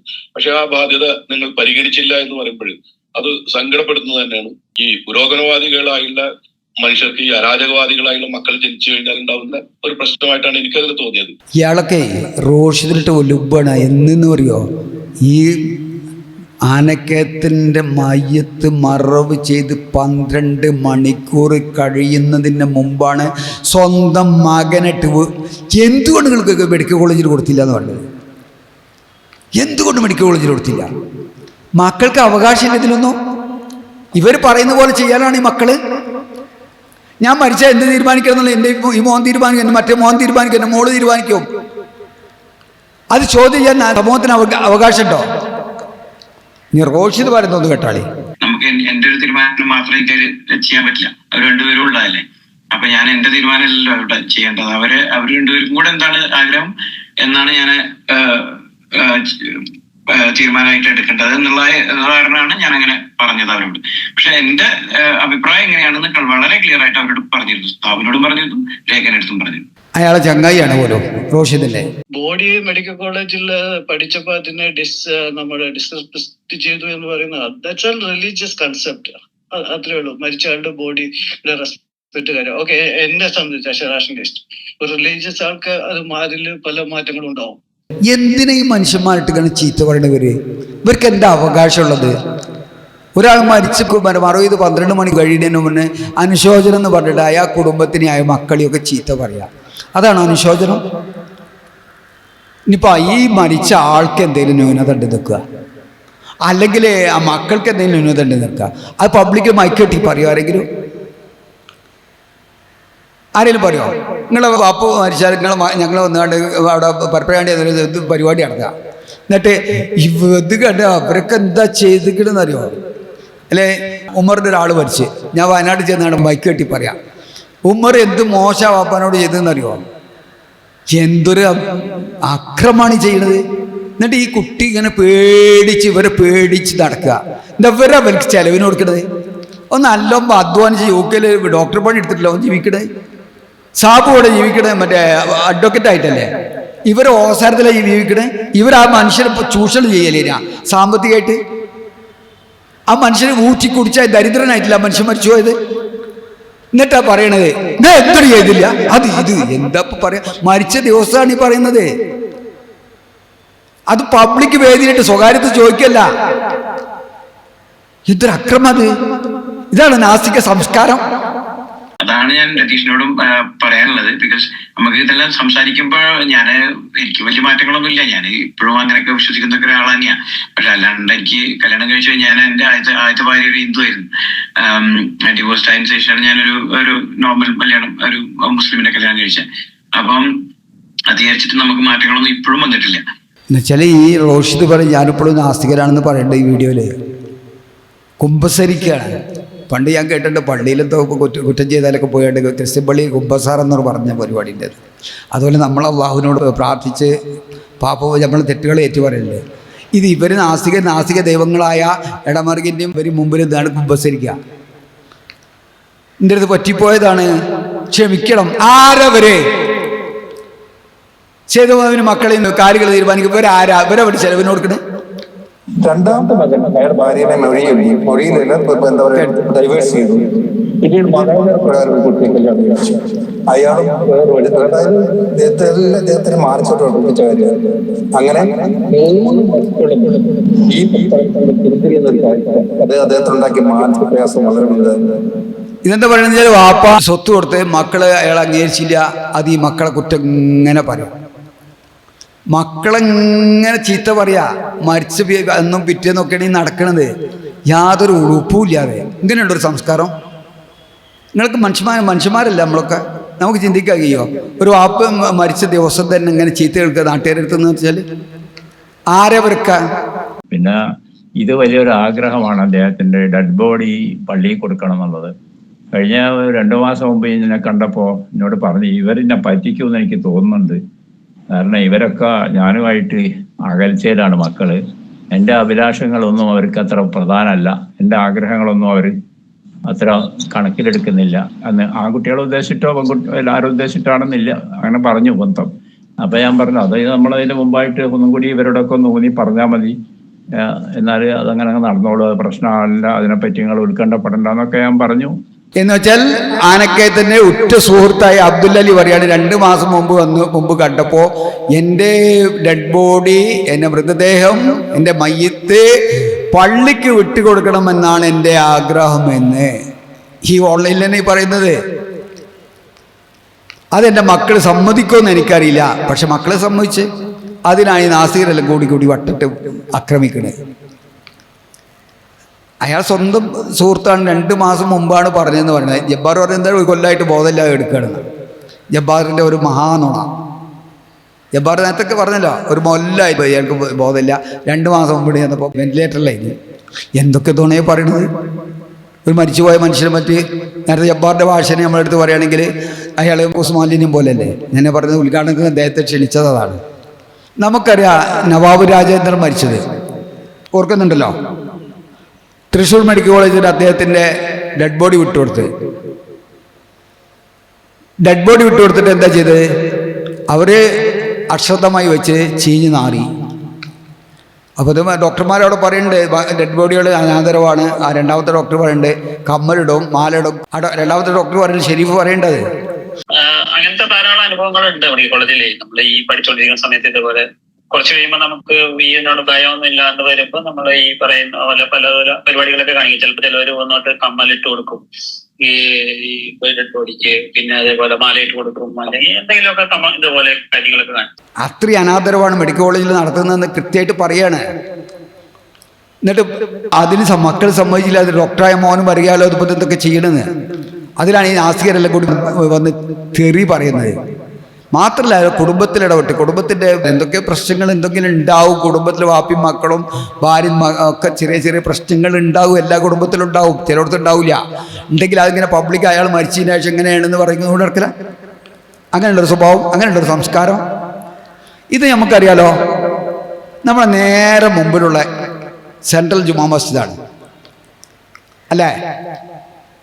ഞാൻ ഇവിടുത്തെ മാർക്കറ്റ് വില അദ്രമാക്കാൾ കച്ചവടക്കാരനില്ലാത്തതാണ്. 60 ലക്ഷം പറഞ്ഞു. അവിടെ അന്വേഷിച്ചപ്പോൾ 75 ലക്ഷത്തിന് ഒരു കളിയില്ലാതാവുക.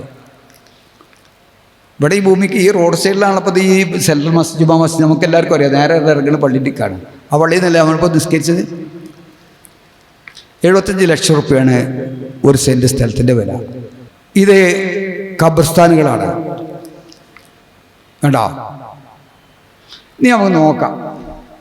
ഒരു സെൻറ്റ് സ്ഥലത്തിന് 435 സ്ക്വയർ ഫീറ്റാണ്.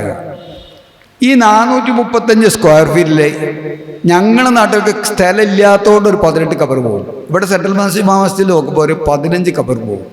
ഞാൻ ഉള്ളാട് പോയി നമ്മൾ സുഹൃത്ത് വഹിച്ചിട്ട് അവിടെ ഒരു സെൻറ്റിലൊരു 10 കബറേ പോകുള്ളൂ. ഇവിടെ പട്ടാമ്പിയുണ്ട്, അവിടെ ഒരു 8 കബറൊക്കെ ഒരു സെൻറ്റിൽ പോകുള്ളൂ. ഉള്ളാട് 10 കബർ പരമാവധി പോകും. ഇവിടെ ഞാൻ നോക്കുമ്പോൾ ഒരു 14 കബറേ പോവുള്ളൂ. എവിടാ? നമ്മുടെ ഈ സെൻട്രൽ ജുമാ മസ്ജിദിൽ 75 ലക്ഷം റുപ്യാണ് ആ ഖബർസ്ഥാനിന് ഒരു സെൻറ്റിൻ്റെ വില നമ്മൾ കണക്കൂട്ടാം. 75 ലക്ഷം.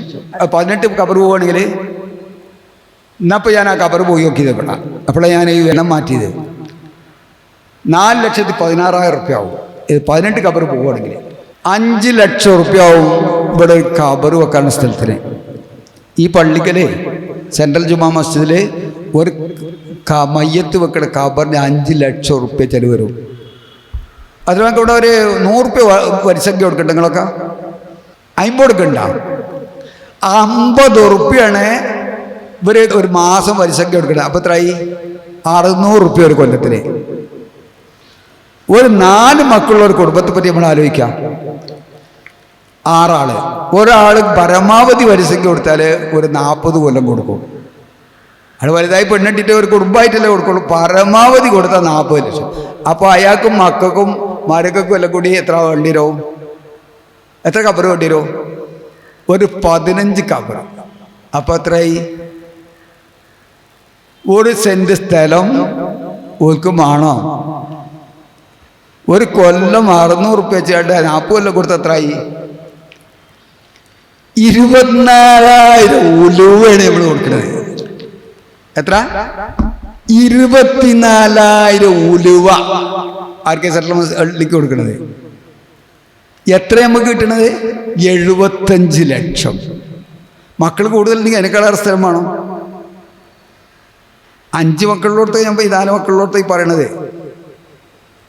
കൂടുതലും മക്കളുള്ള 8-10 മക്കളുള്ള എത്ര റുപ്യ സ്ഥലങ്ങൾ പള്ളിക്കാർക്ക് കൊടുക്കണം? അതിന് കൊടുക്കണില്ലെങ്കിൽ എല്ലാവർക്കും കൂടി കൊടുക്കണം. എത്ര? 24,000 ഉലുവ. എന്നിട്ട് പറയണം ഞാൻ പള്ളിക്കാർ തട്ടിയെടുത്ത പള്ളിക്കാർക്ക് ഇതിന് വലിയ പൂതിയാണല്ലോ. പള്ളിൻ്റെ പൊതുസ്വത്ത് നാസ്തികർക്ക് കൊടുക്കണം. ഈ പള്ളി നാസ്തികരം മറവ് ചെയ്ത് എനിക്കറിയാം. കൃത്യമായിട്ട് അറിയോ ഈ പള്ളിയിൽ നാസ്തികരം മറവ് ചെയ്തത്. അതിൻ്റെ അദ്ദേഹത്തിൻ്റെ കുടുംബം നാസ്തികരായിക്കൊള്ളുന്നില്ല.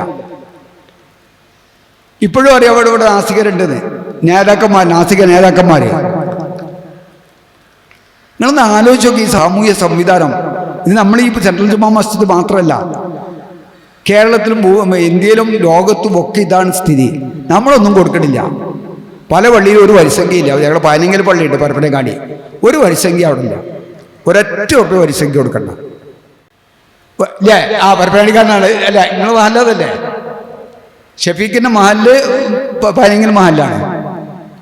ഒരു റുപ്യം അവിടെ വരിസെങ്കിൽ എനിക്കറിയാം. ഞാനതൊക്കെ അന്വേഷിച്ച് നടന്നതാണ്. കാരണം നമ്മളിത് പറയാൻ പോകുമ്പോൾ ജബ്ബാർ പറഞ്ഞ മാതിരി എന്തെങ്കിലും നോണാറിയാൻ പറ്റില്ലല്ലോ, രേഖാമൂലം പറയണം. എന്നിട്ട് നിങ്ങളെ മയ്യത്തിന് കൊണ്ടുപോയിട്ട് ഞങ്ങൾക്ക് എന്താ ഉറക്കറിഞ്ഞില്ല. പോയിട്ട് ചങ്ങായിമാരങ്ങൾ നിങ്ങൾ എന്തെങ്കിലും ചെയ്തോളി. നിങ്ങൾക്കറിയാലോ നരബലി നടത്തിയത് കേരളത്തിൽ. നരബലി തിരുവല്ലയിൽ 2 സ്ത്രീകളെ കൊന്ന് കഷ്ണങ്ങളാക്കി കുഴിച്ചിട്ടു.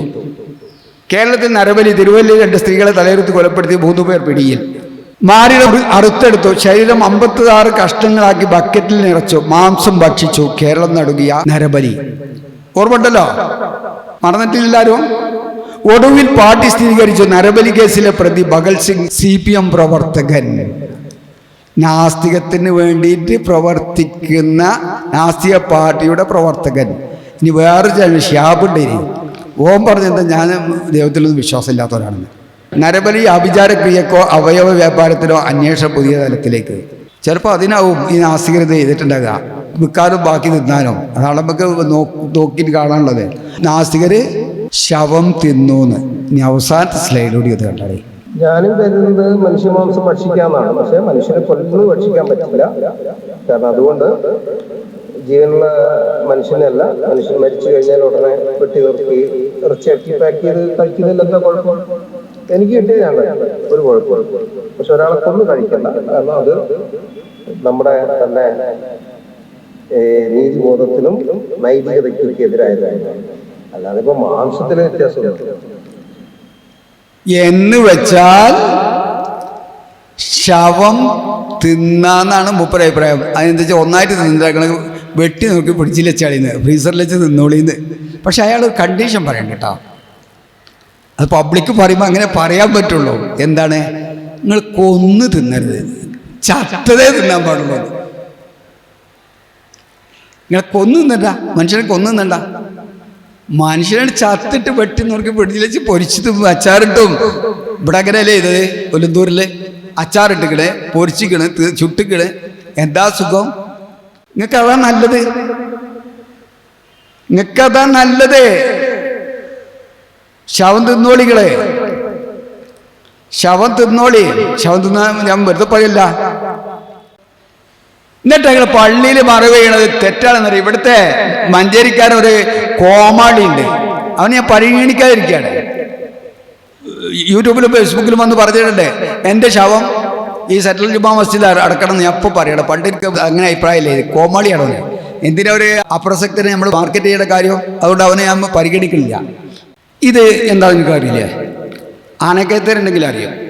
ആനക്കയം പുള്ളിയിലങ്ങാടി പള്ളി ഖബർസ്ഥാനിലുള്ള മക്ബറിയിലുള്ള ചരിത്ര പ്രസിദ്ധനായ ഒരു വ്യക്തിയുടെ ഖബറാണിത്. ഇതാണ് നമ്മുടെ ചേക്കുട്ടി ഇൻസ്പെക്ടറുടെ ഖബർ. ഞാൻ അവിടെ പോയി പകർത്തിയതാണ്. പുള്ളിയിലങ്ങാടി പള്ളിയിലാണ്. ഈ ചേക്കുട്ടി ഇൻസ്പെക്ടർ ആരാണ്? ജബ്ബാർ പറയുന്നത് ആനക്കൻ സെയ്ദ് മുഹമ്മദിൻ്റെ നേരെ വാപ്പാൻ്റെ വാപ്പയാണ് ചേക്കുട്ടി ഇൻസ്പെക്ടറാണ്. എന്ത് പെരുത്ത നോണേ ചങ്ങായി പറയണതെന്ന് അറിയില്ല. എന്തിൻ്റെ അടിസ്ഥാനത്തിലാണ് ഇയാൾ പറയുന്നതെന്ന് അറിയില്ല. ഇയാൾ നിങ്ങളെ വാപ്പാൻ്റെ വാപ്പയെന്ന് നോക്കിക്കണോ ഒരു ഇൻ്റർവ്യൂവിൽ. വാപ്പാൻ്റെ നമ്മളെ കുടുംബത്തിലെ ഒരു കാരണവരാണ് വാപ്പാൻ്റെ വാപ്പ. അങ്ങനെ കുടുംബത്തിൻ്റെ ആളാണെന്നാണ് ആര് പറയുന്നത്? ആനക്കയം പറഞ്ഞത്. വാപ്പാൻ്റെ വാപ്പയെന്ന് നോക്കുമ്പോൾ ചോദിക്കാൻ മറുപടി ഇതാണ്, അങ്ങനെ കുടുംബത്തിൽ കാരണമല്ല എന്ന് പറഞ്ഞിട്ട് പറയാം. എന്നിട്ട് അത് വാപ്പാൻ്റെ വാപ്പയെന്ന് കളവ് പറയുകയാണ്. എന്തിനീ കളവ് പറയണത്? എന്തിനു കളവ് പറയേണ്ട ആവശ്യമുള്ളത്? എനിക്കൊരു സുഹൃത്തുണ്ട്, അയാൾ നല്ല നുണയനാണ്. എൻ്റെ സുഹൃത്തിൻ്റെ ഒരു നുണയനാണ്. ആ നുണയൻ്റെ പേര് എറിയാട്ട് അബ്ദുൽ ജബ്ബാറാണ്. എറിയാട്ട് അബ്ദുൽ ജബ്ബാറിൻ്റെ വാപ്പ അബ്ദുൽ സത്താറാണ്. അദ്ദേഹത്തിൻ്റെ വാപ്പാൻ്റെ പേര് കുഞ്ഞുമൊയ്തീൻ മൊല്ല എന്നാണ്. ഈ കുഞ്ഞുമൊയ്തീൻ മൊല്ല എന്നുള്ളത് ഞാൻ മാറ്റിയിട്ട് കുഞ്ഞു മുഹമ്മദ് മൊല്ല എന്നല്ല, അല്ലെങ്കിൽ മൊയ്തീൻ കുട്ടി മൊല്ല എന്നൊക്കെ പറഞ്ഞാൽ ഇയാൾക്ക് ഇഷ്ടപ്പെടുമോ? ഈ അബ്ദുൽ ജബ്ബാറിന് ഇഷ്ടപ്പെടുമോ? അല്ലെങ്കിൽ നിങ്ങൾ ആരെങ്കിലും വാപ്പാൻ്റെ വല്യപ്പാൻ്റെ പേര് ഞാൻ മാറ്റി നിങ്ങൾക്ക് ഇഷ്ടപ്പെടുമോ? എന്നിട്ട് വാപ്പാനെ മാറ്റുക. ഇയാൾ മാത്രമല്ല, ജബ്ബാർ മാത്രമല്ല, നമ്മൾ കേട്ടോളി. ബ്രിട്ടീഷുകാർ ഖാൻ ബഹദൂർ പട്ടം നൽകിക്കൊണ്ട് നാടിന്റെ ഭരണം ഏൽപ്പിച്ചിരുന്ന പോലീസ് ഉദ്യോഗസ്ഥനായിരുന്നു ഇൻസ്പെക്ടർ ചേക്കുട്ടി. അദ്ദേഹം സെയ്ദ് മുഹമ്മദിന്റെ ബാപ്പയുടെ ബാപ്പയാണ്. നമ്മുടെ പിന്നെ തറവാട്ടില് കാരണവരായിരുന്നു അങ്ങനെ കുടുംബത്തിൽപ്പെട്ട ഇടമറി പറയണ കേട്ടോളി. അദ്ദേഹത്തിന്റെ അപ്പൂപ്പൻ, അവിടെയാണ് നമ്മൾ പല ആൾക്കാർക്കും അറിയില്ലാത്ത ചില ഭൂതകാലം സെയ്ദ് മുഹമ്മദിനുള്ളത്. അദ്ദേഹത്തിന്റെ അപ്പൂപ്പന്റെ പേര് ചേക്കുട്ടി എന്നായിരുന്നു. ഈ ചേക്കുട്ടി ഈ മലബാറിന്റെ ചരിത്രത്തിൽ വളരെ നിർണായകമായ ഒരു കാലഘട്ടത്തിൽ വലിയൊരു പങ്ക് വഹിച്ച ഒരാളാണ്. മലബാർ കലാപം നടക്കുന്ന സമയത്ത് വാര്യംകുന്നത്തിന്റെ നേതൃത്വത്തിൽ ഒരു കലാപം നടക്കും. ഈ കലാപം നടക്കുമ്പോൾ അവർ ശത്രുക്കളായി കണ്ട കുറെ ആൾക്കാർ, ആ ശത്രുക്കളായി കണ്ട ആൾക്കാരെ അവര് നിഷ്കരുണം കൊലപ്പെടുത്തുകയാണ് ചെയ്തത്. അങ്ങനെ കൊല ചെയ്യപ്പെട്ട ഒരാളാണ് ഈ ചേക്കുട്ടി. ചേക്കുട്ടിയാണ് സെയ്ദ് മുഹമ്മദിന്റെ അച്ഛന്റെ അച്ഛൻ, മുത്തച്ഛൻ ആണോ? ഈ ജോർജ് പുല്ലാറ്റ്, നമ്മൾ നേരത്തെ കണ്ട ഈ ജോർജ് പുല്ലാറ്റ് പറയുന്നതൊക്കെ പ്രധാനപ്പെട്ട കാര്യങ്ങൾ പറയാനുള്ളത് 1921 എന്ന് പറയുന്ന ആ ചരിത്ര സംഭവം. ഈ ചരിത്ര സംഭവം വളച്ചൊടിക്കപ്പെട്ടാണെന്ന് എല്ലാവർക്കും അറിയാവുന്നത്. എന്താ സംഭവം എന്താണെന്ന് ചോദിച്ചു കഴിഞ്ഞാൽ അദ്ദേഹത്തിന്റെ ഒരു വലിയ മകനായിരുന്നു ചേക്കുട്ടി ഇൻസ്പെക്ടർ എന്ന് പറയുന്നത്, റിട്ടയർഡ് ആയിരുന്നു. അപ്പൊ അദ്ദേഹം പറയുന്നത് അറിയോ, ഇദ്ദേഹത്തിന്റെ ഒരു വല്യമ്മാവനാണ് ചേക്കുട്ടി എന്നാ. അപ്പൊ നീ ഇടമക്ക് തിരുത്തിട്ട് നോക്കാം. അദ്ദേഹത്തിന്റെ അപ്പൂപ്പനാണ്, അച്ഛന്റെ അച്ഛൻ. വലിയ മകനാണ് പറഞ്ഞിരിക്കുന്നത്. George, thank you very much. അപ്പൊ അതിനകത്ത് വളരെ പ്രധാനപ്പെട്ട, ഞാൻ ഈ മീറ്റിംഗിന്റെ ആദ്യ ഭാഗത്ത് അദ്ദേഹത്തിന്റെ പിന്നെ പിതാവിന്റെ പിതാവാണ് ചേക്കുട്ടി. അപ്പൊ അതേക്കുറിച്ചിട്ട് ഈ അദ്ദേഹം തന്നെ ഒരു നേരത്തെ തന്നെ എഴുതിയിട്ടുണ്ട്, പറഞ്ഞിട്ടുണ്ട്. ജബ്ബാർ മാഷയുടെ ഇന്റർവ്യൂവിനകത്തൊക്കെ അത് പറയുന്നുണ്ട്. എന്നുവെച്ചാല് അച്ഛന്റെ അച്ഛൻ, മുത്തച്ഛൻ, വല്യച്ഛൻ, വാപ്പാന്റെ വാപ്പ, ഇങ്ങനെയൊക്കെ ആരോപിക്കുകയാണ്. എന്തിനീ കളവ് പറയണ്? ആണോ? അല്ല, ഉറപ്പായിട്ട് പറയാണ് ഞാന്. അല്ലാന്ന് വളരെ കൃത്യമായിട്ട് പറയാണ്. നിങ്ങനെ പറയണമെന്നുണ്ടെങ്കിൽ കുറച്ച് ചെറിയ ധൈര്യമൊന്നും ഇല്ലല്ലോ ഉണ്ടാകുക. ആണോ? ഇങ്ങനെ എത്ര താണില് ഇതിപ്പോൾ ഇയാൾ പള്ളി പറഞ്ഞ് കളവാണെന്ന് പറയണമെങ്കിൽ എനിക്ക് എത്രത്തോളം ആത്മവിശ്വാസം എനിക്ക് വേണം? ഇതാ നമ്മൾ ഇതുകൂടി ഒന്ന് പരിശോധിക്കാം. നമ്മൾ ഉന്നയിക്കുന്ന വിമർശനങ്ങൾ, നമ്മൾ ഉന്നയിച്ചു പോരുന്ന എല്ലാ വിമർശനങ്ങൾക്കും വളരെ കൃത്യമായ രേഖകളും പ്രമാണങ്ങളും ഉദ്ധരിച്ചുകൊണ്ട്, തെളിവുകൾ ഉദ്ധരിച്ചുകൊണ്ടാണ് നമ്മൾ വിമർശിച്ചു പോന്നിട്ടുള്ളത്. അയാൾ പറയുന്ന എല്ലാ വിമർശനങ്ങളും എല്ലാത്തിനും രേഖ ഉണ്ട് എന്നാണ് പറയുന്നത്. രേഖ ഉണ്ടോ നമുക്ക് നോക്കാം. ഈ സ്ലൈഡ് ഒന്ന് കണ്ടോളി. കൂരിമണ്ണിൽ വലിയ മണ്ണിൽ എന്ന് പറഞ്ഞ ഒരു തറവാട്ടിലാണ് ഈ ചേക്കുട്ടി ഇൻസ്പെക്ടറും അതുപോലെ ആനക്കയം സെയ്ദ് മുഹമ്മദൊക്കെ ജനിച്ചിട്ടുള്ളത്. അദ്ദേഹത്തിൻ്റെ ചരിത്രം നമ്മൾ പറയുകയാണെങ്കിൽ ഇസാഖ് എന്ന് പറഞ്ഞ ഒരാൾ ആനക്കയത്ത് വന്നു. എന്നാൽ ഞങ്ങളുടെ നാട്ടിൽ നിന്നാണ് വന്ന് തിരുവങ്ങാടിയിൽ നിന്ന്. എന്നിട്ട് വന്ന് കാഞ്ഞ മണ്ണിൽ കൂരിമണ്ണിൽ പറമ്പിൽ അയാൾ വീട് വെച്ച്. അതിൻ്റെയൊക്കെ ചരിത്രം പറയുകയാണെങ്കിൽ അവരേക്ക് അന്ന് കൂട്ടുന്ന സ്ഥലം അയാൾക്ക് കൊടുത്തു. അതിനൊരു കാരണമുണ്ട്. അവിടെ തോട്ടിൽ തടയണ കെട്ടാൻ സഹായിച്ച് അതിൻ്റെ പേരിൽ നാടുവാഴി കൊടുത്തു. എന്നിട്ട് അവിടേക്ക് സെറ്റിലായി അയാൾക്ക് 3 മക്കൾ. ഒന്ന് ജമാല്, അദ്ദേഹം പെരുമ്പലം സെറ്റിലായി. വേറൊന്ന് പോക്കര് പള്ളിപ്പുറം സെറ്റിലായി. ഒന്ന് ചേക്കു എന്ന് പറയുന്ന ആള് ആനക്കയം സെറ്റിലായി.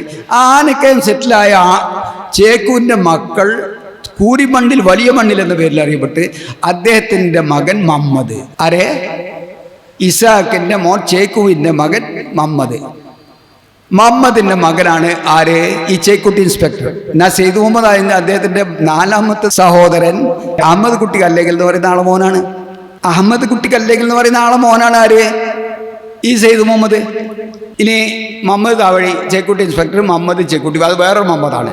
ചേക്കുട്ടി ഇൻസ്പെക്ടർ മോനാണ് മുഹമ്മദിന്റെ മോൻ ചേക്കുട്ടി അധികാരിയുടെ മക്കളാണ് ഈ കാണുന്ന ഇതിലുള്ള മുഴുവനും.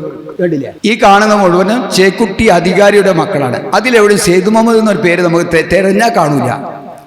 കാണുന്നുണ്ടോ? സെയ്ദ് മുഹമ്മദ് എന്നൊരു പേര് കാണുന്നുണ്ടോ? അയാളാപ്പാട്ട് വരൂല. ഇതാ ഇസാഖ്, ചേക്കു, മുഹമ്മദ്, അഹമ്മദ് കുട്ടി, അയമുട്ടി ഹാജി കല്ലകൽ. ഇയാളെ സെയ്ദ് മുഹമ്മദിന്റെ കുടുംബമാണ്. കുഞ്ഞിപ്പോക്കർ കുട്ടി ഹാജി ആണ് സെയ്ദ് മുഹമ്മദ് ആനക്കയത്തിന്റെ പാപ്പാന്റെ പേര്. അദ്ദേഹത്തിന്റെ പേര് എന്താണ്? അഹമ്മദ് കുട്ടി. ഈ അഹമ്മദ് കുട്ടിനെയാണ് നമ്മൾ ചേക്കുട്ടി ഇൻസ്പെക്ടർ എന്ന് പറഞ്ഞ് കള്ളത്തട്ടിൽ പറയുന്നത്. എന്തിനാത്? ഇസാഖ്, ചേക്കു, മുഹമ്മദ് ചേക്കുട്ടി ഇൻസ്പെക്ടർ, മുഹമ്മദ് ചേക്കുട്ടി അധികാരി മക്കള്. ഇങ്ങനെയാണ് 2 തലമുറ പോണത്, 2 കുടുംബങ്ങൾ പോണത്, 2 താഴ്വഴികൾ പോണത്. വാപ്പാനെ മാറ്റിനെ പറ്റി സാധാരണ വാപ്പാക്ക് പറഞ്ഞ മക്കൾക്കൊക്കെ വേദന ഉണ്ടാവും. എൻ്റെ വാപ്പാൻ്റെ പേര് മുഹമ്മദ് കുട്ടിയാണ്, മുഹമ്മദ് കുട്ടീൻ്റെ പേര് കുഞ്ഞോമ്മയാണ്, കുഞ്ഞോമ്മിൻ്റെ വാപ്പാൻ്റെ പേര് അയമുട്ടിയാണ്. ഈ അയമുട്ടിനെ കുഞ്ഞോമ്മിനെ മാറ്റി ഞാൻ സമ്മതിക്കൂല. ആരുടെ എൻ്റെ ശ്രദ്ധ മാറ്റാൻ നിങ്ങളെന്ന് ചോദിക്കും. ഇത് യാതൊരു ബോധമില്ല എന്ന് പറയാം. ഇത് കൃത്യമായിട്ട് എൻ്റെ അടുത്ത് ഡോക്യുമെൻ്റ് ഉണ്ട്. ആ ഡോക്യുമെൻ്റ് എന്താണെന്ന് ഞാൻ ഇപ്പോൾ പറയില്ല. നാസ്തികർ വേണമെങ്കിൽ കൊണ്ടുവരട്ടെ. ഇവർ 2 ആളുകൾ വലിയ അന്താരാഷ്ട്ര നാസ്തികരാണല്ലോ. ഒന്ന് ഇ എ ജബ്ബാർ, ഒന്ന് ഇവന് സനൽ ഇടമറുക്. ഇവർ 2 കൊണ്ടുവരട്ടെ. എൻ്റെ അടുത്ത് ഇവിടെ ഈ പുസ്തകം ഉണ്ട്. ഇവിടെ ഇവിടെ ഇരിക്കേണ്ട ആ പുസ്തകം ഏറ്റവും മുകളിൽ ഇരിക്കുന്നുണ്ട്. ഞാൻ കാണിച്ചു തരൂല്ലേ? കാണിച്ചു തരാത്ത എന്താ അറിയോ? ഇവർ കൊണ്ടുവരുന്ന തെളിവുണ്ടെങ്കിൽ കൃത്യമായിട്ട് എൻ്റെ ഡോക്യുമെന്റ് വെച്ചിട്ട് പറയും ഇവർ കള്ളത്തരുന്ന പച്ച നോണ, കല്ല് വെച്ച നോണയെ പറയുന്നത്. എന്തിനെ നോണ പറയുന്നതിന് കണക്ക്? ഒരാളെ വാപ്പാനെ മാറ്റുക, എന്നിട്ട് അതിന് റോഷിദ് സാക്ഷിയാണ്, റോഷിദിന്റെ മുമ്പിൽ വെച്ച് അയാളെ പാപ്പാനെ മാറ്റുക. എന്തിനാ എനിക്കറിയില്ല. ചേക്കുട്ടി ഇൻസ്പെക്ടർ സെയ്ദ് മുഹമ്മദ് ആനക്കത്തിന്റെ പിതാവ് കുഞ്ഞിപ്പോക്കർ കുട്ടി ആജിയുടെ പിതാവ് കല്ലങ്കൻ അഹമ്മദ് കുട്ടി ആജിയുടെ പിതാവ് ഒത്ത സഹോദരൻ മാത്രമല്ല, സെയ്ദ് ചേക്കുട്ടി ഇൻസ്പെക്ടറുടെ കൊച്ചുമകൻ അല്ല. വളരെ വലിയ ആത്മവിശ്വാസത്തോടെ പറയുന്നത് അല്ല. ആണെങ്കിൽ തെളിയിക്കാൻ വെല്ലുവിളിക്കാനാണ്. ആരെ ഇത് പറഞ്ഞു കൊടുക്കണ ഈ ജബ്ബാറിനും സനലയുടെ പുറകിൽ നോണ പറയുന്നതിന് കണക്ക് വേണ്ട. മനുഷ്യന്മാരെ പറ്റി, മരിച്ചുപോയ മനുഷ്യന്മാരെ പറ്റി ഇവിടെ നമ്മൾ ശ്രദ്ധിക്കേണ്ട. നേരത്തെ പറഞ്ഞു മരിച്ചുപോയാലും പറ്റി അനാവശ്യം പറഞ്ഞു സെപ്റ്റി ടാങ്കിന് തുല്യമാണെന്ന് പറഞ്ഞില്ലേ? അതാണ് ഈ ജബ്ബാറിനും ഇവർക്കും ചേരുന്നത്. ജബ്ബാർ പറഞ്ഞല്ലോ മരിച്ചുപോയാലും പറ്റി ചീത്ത പറയുന്നത് തെറ്റാണെന്ന്. ആ കക്കൂസ് വാരി തിന്നണ പോലെയല്ലേ ഒരാളെ വാപ്പാനാണ് മാറ്റുക. ഇനി നമ്മൾ വേണത് ഈ ആനക്കയം സെയ്ദ് മുഹമ്മദിനെ ഇവർ എത്രത്തോളം ചൂഷണം ചെയ്തെന്ന് അറിയാനാ. ഈ ആനക്കയം സെയ്ദ് മുഹമ്മദ് ഒരു സാധു മനുഷ്യനായിരുന്നു, എനിക്കറിയാം. ഞാൻ പല പ്രാവശ്യം വീട്ടിൽ പോയിട്ടുണ്ട്. ഒരു പ്രാവശ്യമൊന്നുമല്ല, പല പ്രാവശ്യം പോയിട്ടുണ്ട്. ഒരു സാധു മനുഷ്യനെ അയാൾ പറഞ്ഞ ശരി തെറ്റെന്നുള്ളത് വേറെ കാര്യം. അയാൾ എത്രത്തോളം ഇവർ ചൂഷണം ചെയ്ത് നമുക്ക് കാണാം. ആനക്കയം സെയ്ദ് മുഹമ്മദ് അന്തരിച്ചിരിക്കുന്നു. അദ്ദേഹത്തിന്റെ പശ്ചാത്തലം ഒന്ന് അറിഞ്ഞിരിക്കേണ്ടതാണ്. അദ്ദേഹം മലപ്പുറത്തെ ആനക്കയം എന്ന് പറയുന്ന സ്ഥലത്തെ ഒരു വലിയൊരു ഭൂവുടമ എന്ന് തന്നെ പറയാവുന്ന ഒരാളാണ്. ഒട്ടേറെ ഏക്കർ കൃഷി ഉള്ള ഒരു സ്ഥലത്തെ ഒരു പ്രധാനപ്പെട്ട ഭൂവുടമയാണ് അദ്ദേഹം. പരമ്പരാഗതമായി ആ കുടുംബത്തിൽ ഒരുപാട് ലാൻഡഡ് പ്രോപ്പർട്ടീസ് ഉണ്ടായിരുന്ന ഒരു കുടുംബമാണ്. ആ സമയത്ത് സെയ്ദ് ഒരു വളരെ പ്രധാനപ്പെട്ട ഒരു ചുമതല ഏറ്റെടുക്കുകയാണ്. അന്ന് നമ്മുടെ ശ്രീനി പട്ടത്താനമാണ് ഈ ഇന്ത്യൻ നാഷണലിസ്റ്റ് അസോസിയേഷന്റെ കേരള കമ്മിറ്റിയുടെ ജനറൽ സെക്രട്ടറി. അദ്ദേഹത്തിന് ഒരു സർക്കാർ ജോലി കിട്ടി. ഇപ്പൊ അന്ന് മുഖപത്രമായിട്ട് നമ്മൾ രണരേഖ എന്ന് പറഞ്ഞൊരു മാസിക നടത്തും.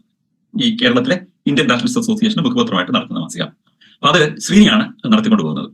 ശ്രീനിക്ക് അത് സ്വന്തം പേര് നടത്താൻ നിവർത്തിയില്ല, അദ്ദേഹത്തിന് സാധിക്കുന്നില്ലാത്ത ഒരു സാഹചര്യമാണ്.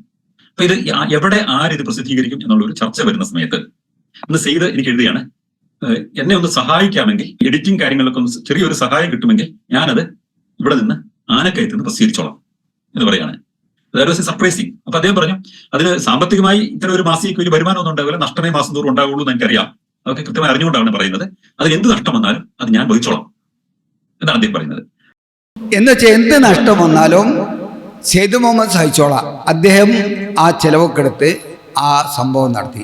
രണരേഖ എന്ന് പറയുന്ന മാഗസിൻ 1.5 വർഷം സ്വന്തം ചെലവിൽ നഷ്ടത്തിന് സഹിച്ച് എല്ലാ സാമ്പത്തിക ചെലവ് കൊടുത്ത് നടത്തി. അതാണ് ഒന്ന്. പുസ്തകം അച്ചടിക്കാന്ന് പറഞ്ഞാൽ അന്ന് തന്നെ ഒരു 10,000 ഉറുപ്പിയോളം അതിന് ചെലവുണ്ട്. അപ്പോൾ 81 കാലത്താണല്ലോ ചെയ്ത് പെട്ടെന്ന് പറഞ്ഞ പൈസ അതാണോ അതിന്റെ അപ്പുറമാണെങ്കിലും ഞാൻ ചെലവാക്കാം, അത് പ്രശ്നമില്ല, നിങ്ങളെല്ലാവരും ഒരുങ്ങിയിട്ട് നമുക്ക് പുസ്തകം തയ്യാറാക്കണം എന്ന് പറഞ്ഞ് അങ്ങനെ അദ്ദേഹം പുസ്തകം തയ്യാറാക്കാൻ മുൻകൈ എടുത്തു. പുസ്തകം തയ്യാറാക്കി. അങ്ങനെ ഞങ്ങൾ ഈ അഹമ്മദ് മൗലവിയുടെ പച്ചമോണകൾ എന്നുള്ള പുസ്തകം അടിച്ചിറക്കി. ഇതിന്റെ സ്വന്തം സാമ്പത്തികവും ബുദ്ധിപരവുമായ സംഭാവനയാണ് അതിനുള്ളത്. അപ്പോഴും സെയ്ദ് മുഹമ്മദ് സംസ്ഥാന കമ്മിറ്റി വൈസ് പ്രസിഡന്റ് ആയിരുന്നു. നല്ല സാമ്പത്തിക ചെലവുകളൊക്കെ അദ്ദേഹം ആണ് ചെയ്തുകൊണ്ടിരുന്നത്. ഞങ്ങളൊക്കെ തന്നെ സമ്മേളനത്തിന് പോകുന്നതും മറ്റൊക്കെ അദ്ദേഹത്തിന്റെ സാമ്പത്തിക സഹായത്തിലായിരുന്നു. അതുപോലെ പഴയ ജമ്മി കുടുംബത്തിലും പഴയ പ്രതാപുള്ള കുടുംബത്തിലുമാണ് അദ്ദേഹം ജനിച്ചു വളർന്നതും ജീവിച്ചതും ഒക്കെ. ഇപ്പോൾ ഈ അവസാനം നിർധനനായിട്ടാണ് മരിച്ചതെങ്കിലും പ്രയാസങ്ങളൊന്നും ഇല്ലാതെ കടന്നുപോയി. എന്നുവെച്ചാല് ഒരു പുസ്തകം എഴുതി പ്രസിദ്ധീകരിച്ച് എല്ലാ ചെലവും അദ്ദേഹത്തിന്റെ ലാഭമുണ്ടോ? ഇല്ല. ഇപ്പൊ എങ്ങോട്ടെങ്കിലും ഒരു യാത്ര പോവുകയാണ്, ഒരു യുക്തിവാദികളുടെ പരിപാടിക്ക് പോവുകയാണെങ്കിൽ എല്ലാവരുടെ ചെലവും സെയ്ദ് മുഹമ്മദിന്റെ പോക്കറ്റിൽ നിന്ന്. ഇവരൊക്കെ ആ ആനുകൂല്യം പറ്റിക്കലും ജീവിക്കുക. കംപ്ലീറ്റ് ചെലവ് സെയ്ദ് മുഹമ്മദിന്റെ ആണ്. ഇത് കഴിഞ്ഞോ? ജോർജ് ഉല്ലാറ്റ് പറയുന്നത് കേട്ടോളൂ. വളരെ പച്ചയായ ഒരു മനുഷ്യൻ അദ്ദേഹം. വളരെ ആർക്ക് വേണമെങ്കിൽ പറ്റിക്കാൻ പറ്റിയൊരു മനുഷ്യൻ. അതായത് അദ്ദേഹത്തിന്റെ ഇപ്പൊ നമ്മൾ ചെല്ലുകയാണ് സെയ്ദ് മുഹമ്മദൊക്കെ ഇങ്ങനെ പരിപാടി ഉണ്ട്, അങ്ങനെ ഉണ്ട്, നിങ്ങൾ ഇത്ര പൈസ തന്നാൽ മതി, അങ്ങനെ പുള്ളി റെഡിയാ. ശരി, എന്നാ അത് നഷ്ടപ്പെട്ടിയ പുള്ളിക്ക് പ്രശ്നമൊന്നുമില്ല കേട്ടോ, കിട്ടിയില്ല പുള്ളിക്ക് പ്രശ്നമൊന്നുമില്ല. ആ സാറില്ല കൊണ്ടുകൊടുത്ത സാറില്ല. ഇങ്ങനെ ഈ ഒരു നിലപാടാണ് മനുഷ്യൻ ജീവിതകാലം മുഴുവൻ ഉണ്ടായിരുന്നത്. എന്ത് നഷ്ടപ്പെട്ടാലും തന്റെ ആദർശങ്ങൾ ഉറച്ചു നിൽക്കുന്ന ഒരു സ്വഭാവത്തിന് എന്നുവെച്ചാൽ എല്ലാ നിലക്കും പറ്റിക്കാൻ പറ്റിയ വ്യക്തിയായിരുന്നു ആര്? സെയ്ദ് മുഹമ്മദ് ആനക്കയം. അങ്ങനെ ഇവർ പറ്റിച്ചു. ഏറ്റവും പ്രധാനപ്പെട്ടത് എല്ലാ സമ്പത്തിന്റെ മധ്യത്തില് വളരെ വലിയ ഒരു തറവാട്ടിൽ ജനിച്ച് വളരെ സമ്പത്തോടു കൂടി ജീവിച്ച് അദ്ദേഹം ഒന്നുമില്ലാതെയാണ് ഈ മരിക്കുമ്പോൾ ഒന്നുമില്ലാതെയാണ് പോകുന്നത്. ഏറ്റവും പ്രധാനപ്പെട്ടത് എല്ലാ സമ്പത്തിന്റെ മധ്യത്തില് വളരെ വലിയ ഒരു തറവാട്ടിൽ ജനിച്ച് വളരെ സമ്പത്തോടു കൂടി ജീവിച്ച് അദ്ദേഹം ഒന്നുമില്ലാതെയാണ് ഈ മരിക്കുമ്പോൾ ഒന്നുമില്ലാതെയാണ് പോകുന്നത്. എന്നുവെച്ചാൽ വലിയ സമ്പത്തിൽ വലിയ തറവാട്ടിൽ ജനിച്ചിട്ട് ഒന്നും ഇല്ലാതായി മരിച്ചുപോയി. അടുത്തുകൂടി കേട്ടില്ല അബ്ദുല്ലലി ആരാ? യുക്തിവാദ സംഘത്തിന്റെ, ഭാരതീയ യുക്തിവാദ സംഘത്തിന്റെ സംസ്ഥാന പ്രസിഡന്റ്, ഏറ്റവും വലിയ നേതാവ്. നല്ല സാമ്പത്തിക ചെലവുകളൊക്കെ അദ്ദേഹം ആണ് ചെയ്തുകൊണ്ടിരുന്നത്. ഞങ്ങളൊക്കെ തന്നെ സമ്മേളനത്തിന് പോകുന്നതും മറ്റൊക്കെ അദ്ദേഹത്തിന്റെ സാമ്പത്തിക സഹായത്തിലായിരുന്നു. അതുപോലെ പഴയ ജമ്മി കുടുംബത്തിലും പഴയ പ്രതാപുള്ള കുടുംബത്തിലുമാണ് അദ്ദേഹം ജനിച്ചു വളർന്നതും ജീവിച്ചതും ഒക്കെ. ഇപ്പോൾ ഈ അവസാനം നിർധനനായിട്ടാണ് മരിച്ചതെങ്കിലും പ്രയാസങ്ങളൊന്നും ഇല്ലാതെ കടന്നുപോയി. എന്നുവെച്ചാൽ അത്രയും വലിയ സമ്പത്തിന് നടുവിൽ ജനിച്ച ഒരു മനുഷ്യൻ. ആനക്കയത്തേർക്കൊക്കെ മനസ്സിലാക്കാം സെയ്ദ് മുഹമ്മദ് ആനക്കയത്തിന് എത്രത്തോളം ഭൂസമ്പത്തുണ്ടായിരുന്നു. അദ്ദേഹം അക്കാലത്ത് ഡിഗ്രിയുള്ള ആളാണ്. അദ്ദേഹം ജോലിക്കൊന്നും പോയിട്ടില്ല, ഇതിൻ്റെ വയറ്റിലടക്കേനി നാസ്തികത്തിൻ്റെ. എന്നിട്ട് ഇവർ കംപ്ലീറ്റ് ചൂഷണം ചെയ്ത് ഇങ്ങോട്ട് ഈമ്പി കുടിച്ചാന്നറിയില്ലേ, അട്ട കുടിച്ചതാണ്. എന്നിട്ട് അങ്ങനെയാണ് ജീവിച്ച അദ്ദേഹം മരിച്ചുപോയി. എല്ലാ സാമ്പത്തിക ഭദ്രതയിലും ജീവിച്ച ആൾ ഒന്നുമല്ലാതെ ദരിദ്രനായി മരിച്ചുപോയി എന്ന് പറഞ്ഞു. എന്നുവെച്ചാൽ അത്രയും കഷ്ടപ്പെടുന്ന അവസ്ഥയിൽ അദ്ദേഹത്തിൻ്റെ സമ്പത്ത് മുഴുവൻ ചെലവഴിച്ച് നഷ്ടപ്പെടുത്തി അദ്ദേഹം മരിച്ചുപോയി. ഇനി നമുക്കിത് എന്താ കാണുന്നത്? യുക്തിവാദി സനൽമാർഗിൻ്റെ വഞ്ചന കുറ്റത്തിന് കേസ് 15 ലക്ഷം രൂപ തട്ടിയെടുത്തായി യുക്തിവാദിയുടെ പരാതി. ഇത് പഴയ ന്യൂസൊന്നുമല്ല, ഇംഗ്ലീഷ് ന്യൂസും ഇപ്പോൾ എടുത്തതാണ്. ഈ പ്രസൻറ്റേഷൻ എടുക്കണമെന്ന് എടുത്തതാണ്. ഇന്റർപോൾ തരികയാണ് അയാളാണ് തട്ടിപ്പിൻ്റെ പേരിൽ. അയാളാണ് ചേക്കുട്ടിന് വാപ്പാനെ ചോദ്യം ചെയ്ത ആള്, വല്യപ്പാനെ ചോദ്യം ചെയ്ത ആള്. ഇവരാണ് ഈ തട്ടിപ്പ് നടത്തിയത്, ഈ മനുഷ്യനെ ചൂഷണം ചെയ്തതെന്ന്. ഇവരാണ് ചൂഷണം ചെയ്തത്. അബ്ദുല്ലലി പറയുന്നത് ഞങ്ങളെല്ലാ ചെലവും ഇദ്ദേഹം എടുത്തിരുന്നെന്ന്. ഇങ്ങനെ കള്ളന്മാരാണ് അയാൾ ചൂഷണം ചെയ്തത്. ഇതാ യുക്തിവിചാരം എന്നൊരു മാസിക ഉണ്ടായിരുന്നു, അപ്പോൾ നിന്നുപോയി. AV ജോസാണ് തുടങ്ങിയത്. AV ജോസ് എന്ന് പറഞ്ഞാൽ യുക്തിവാദ പ്രചരണ വേദി എന്ന തൃശ്ശൂരിൽ ഒരു പ്രസ്ഥാനം നടത്തിയിരുന്ന ആളാണ്. കേരള യുക്തിവാദി സംഘം രൂപീകരിച്ച് ഇദ്ദേഹത്തിൻ്റെ നേതൃത്വത്തിലാണ്, ഇദ്ദേഹം വിളിച്ച സമ്മേളനത്തിലാണ് കേരള യുക്തിവാദ സംഘം എന്ന് പറയുന്ന ആ സംഘടന ഉണ്ടായത്. ആ യുക്തിവിചാരത്തിൽ പറയും നോക്കി. AV ജോസിനെ ഒരു ഇൻ്റർവ്യൂ ആണ്, അതേ യുക്തിരേഖയിൽ വന്ന ഇൻ്റർവ്യൂ ഇതിൽ റീപ്രിൻ്റ് ഇതാണ് യുക്തിവിചാരത്തിൽ. എന്താണ്? ഇടമറുകും പവനനും സമകാലികരായിരുന്നല്ലോ, അവരെക്കുറിച്ച് ഉള്ള അവിസ്മരണമായ അനുഭവങ്ങൾ എന്തൊക്കെയാണ്? ഒരാൾ സ്ഥാനമാനങ്ങൾക്കും സാമ്പത്തിക നേട്ടങ്ങൾക്കും കൂടി വേണ്ടി യുക്തിവാദം കൊണ്ട് നടന്നപ്പോൾ മറ്റേയാൾ നിസ്വാർത്ഥമായി നിഷ്കളങ്കമായി യുക്തിവാദം പ്രചരിപ്പിച്ച മഹാപണ്ഡിതരാണ്. ഇപ്പറഞ്ഞതിന് ധാരാളം അനുഭവങ്ങൾ എനിക്കുണ്ടായിട്ടുണ്ട്. ഇവിടെ അത് വിശദീകരിക്കേണ്ടതില്ലല്ലോ. ഇടമറുകും പവനവനും രണ്ടാളെ കുറിച്ചാണ് AV ജോസിനോട് ചോദിച്ചത്. അയാൾ മരിച്ചുപോയി, 5-6 വർഷം മുമ്പ് മരിച്ചുപോയി. എൻ്റെ സുഹൃത്താണ്, എനിക്കറിയാവുന്ന ആളാണ്, എനിക്ക് നന്നായിട്ട് അറിയുന്ന വെറുതെ ഇതൊന്നും അല്ലത്, നല്ല അറിയുന്ന ഒരു വ്യക്തി. അത് 2012 ജനുവരി ഫെബ്രുവരി ലക്കത്തിൽ വന്ന ഇൻ്റർവ്യൂ ആണ്. ഇടമറുക് തട്ടിപ്പുകാരനായിരുന്നു എന്ന്.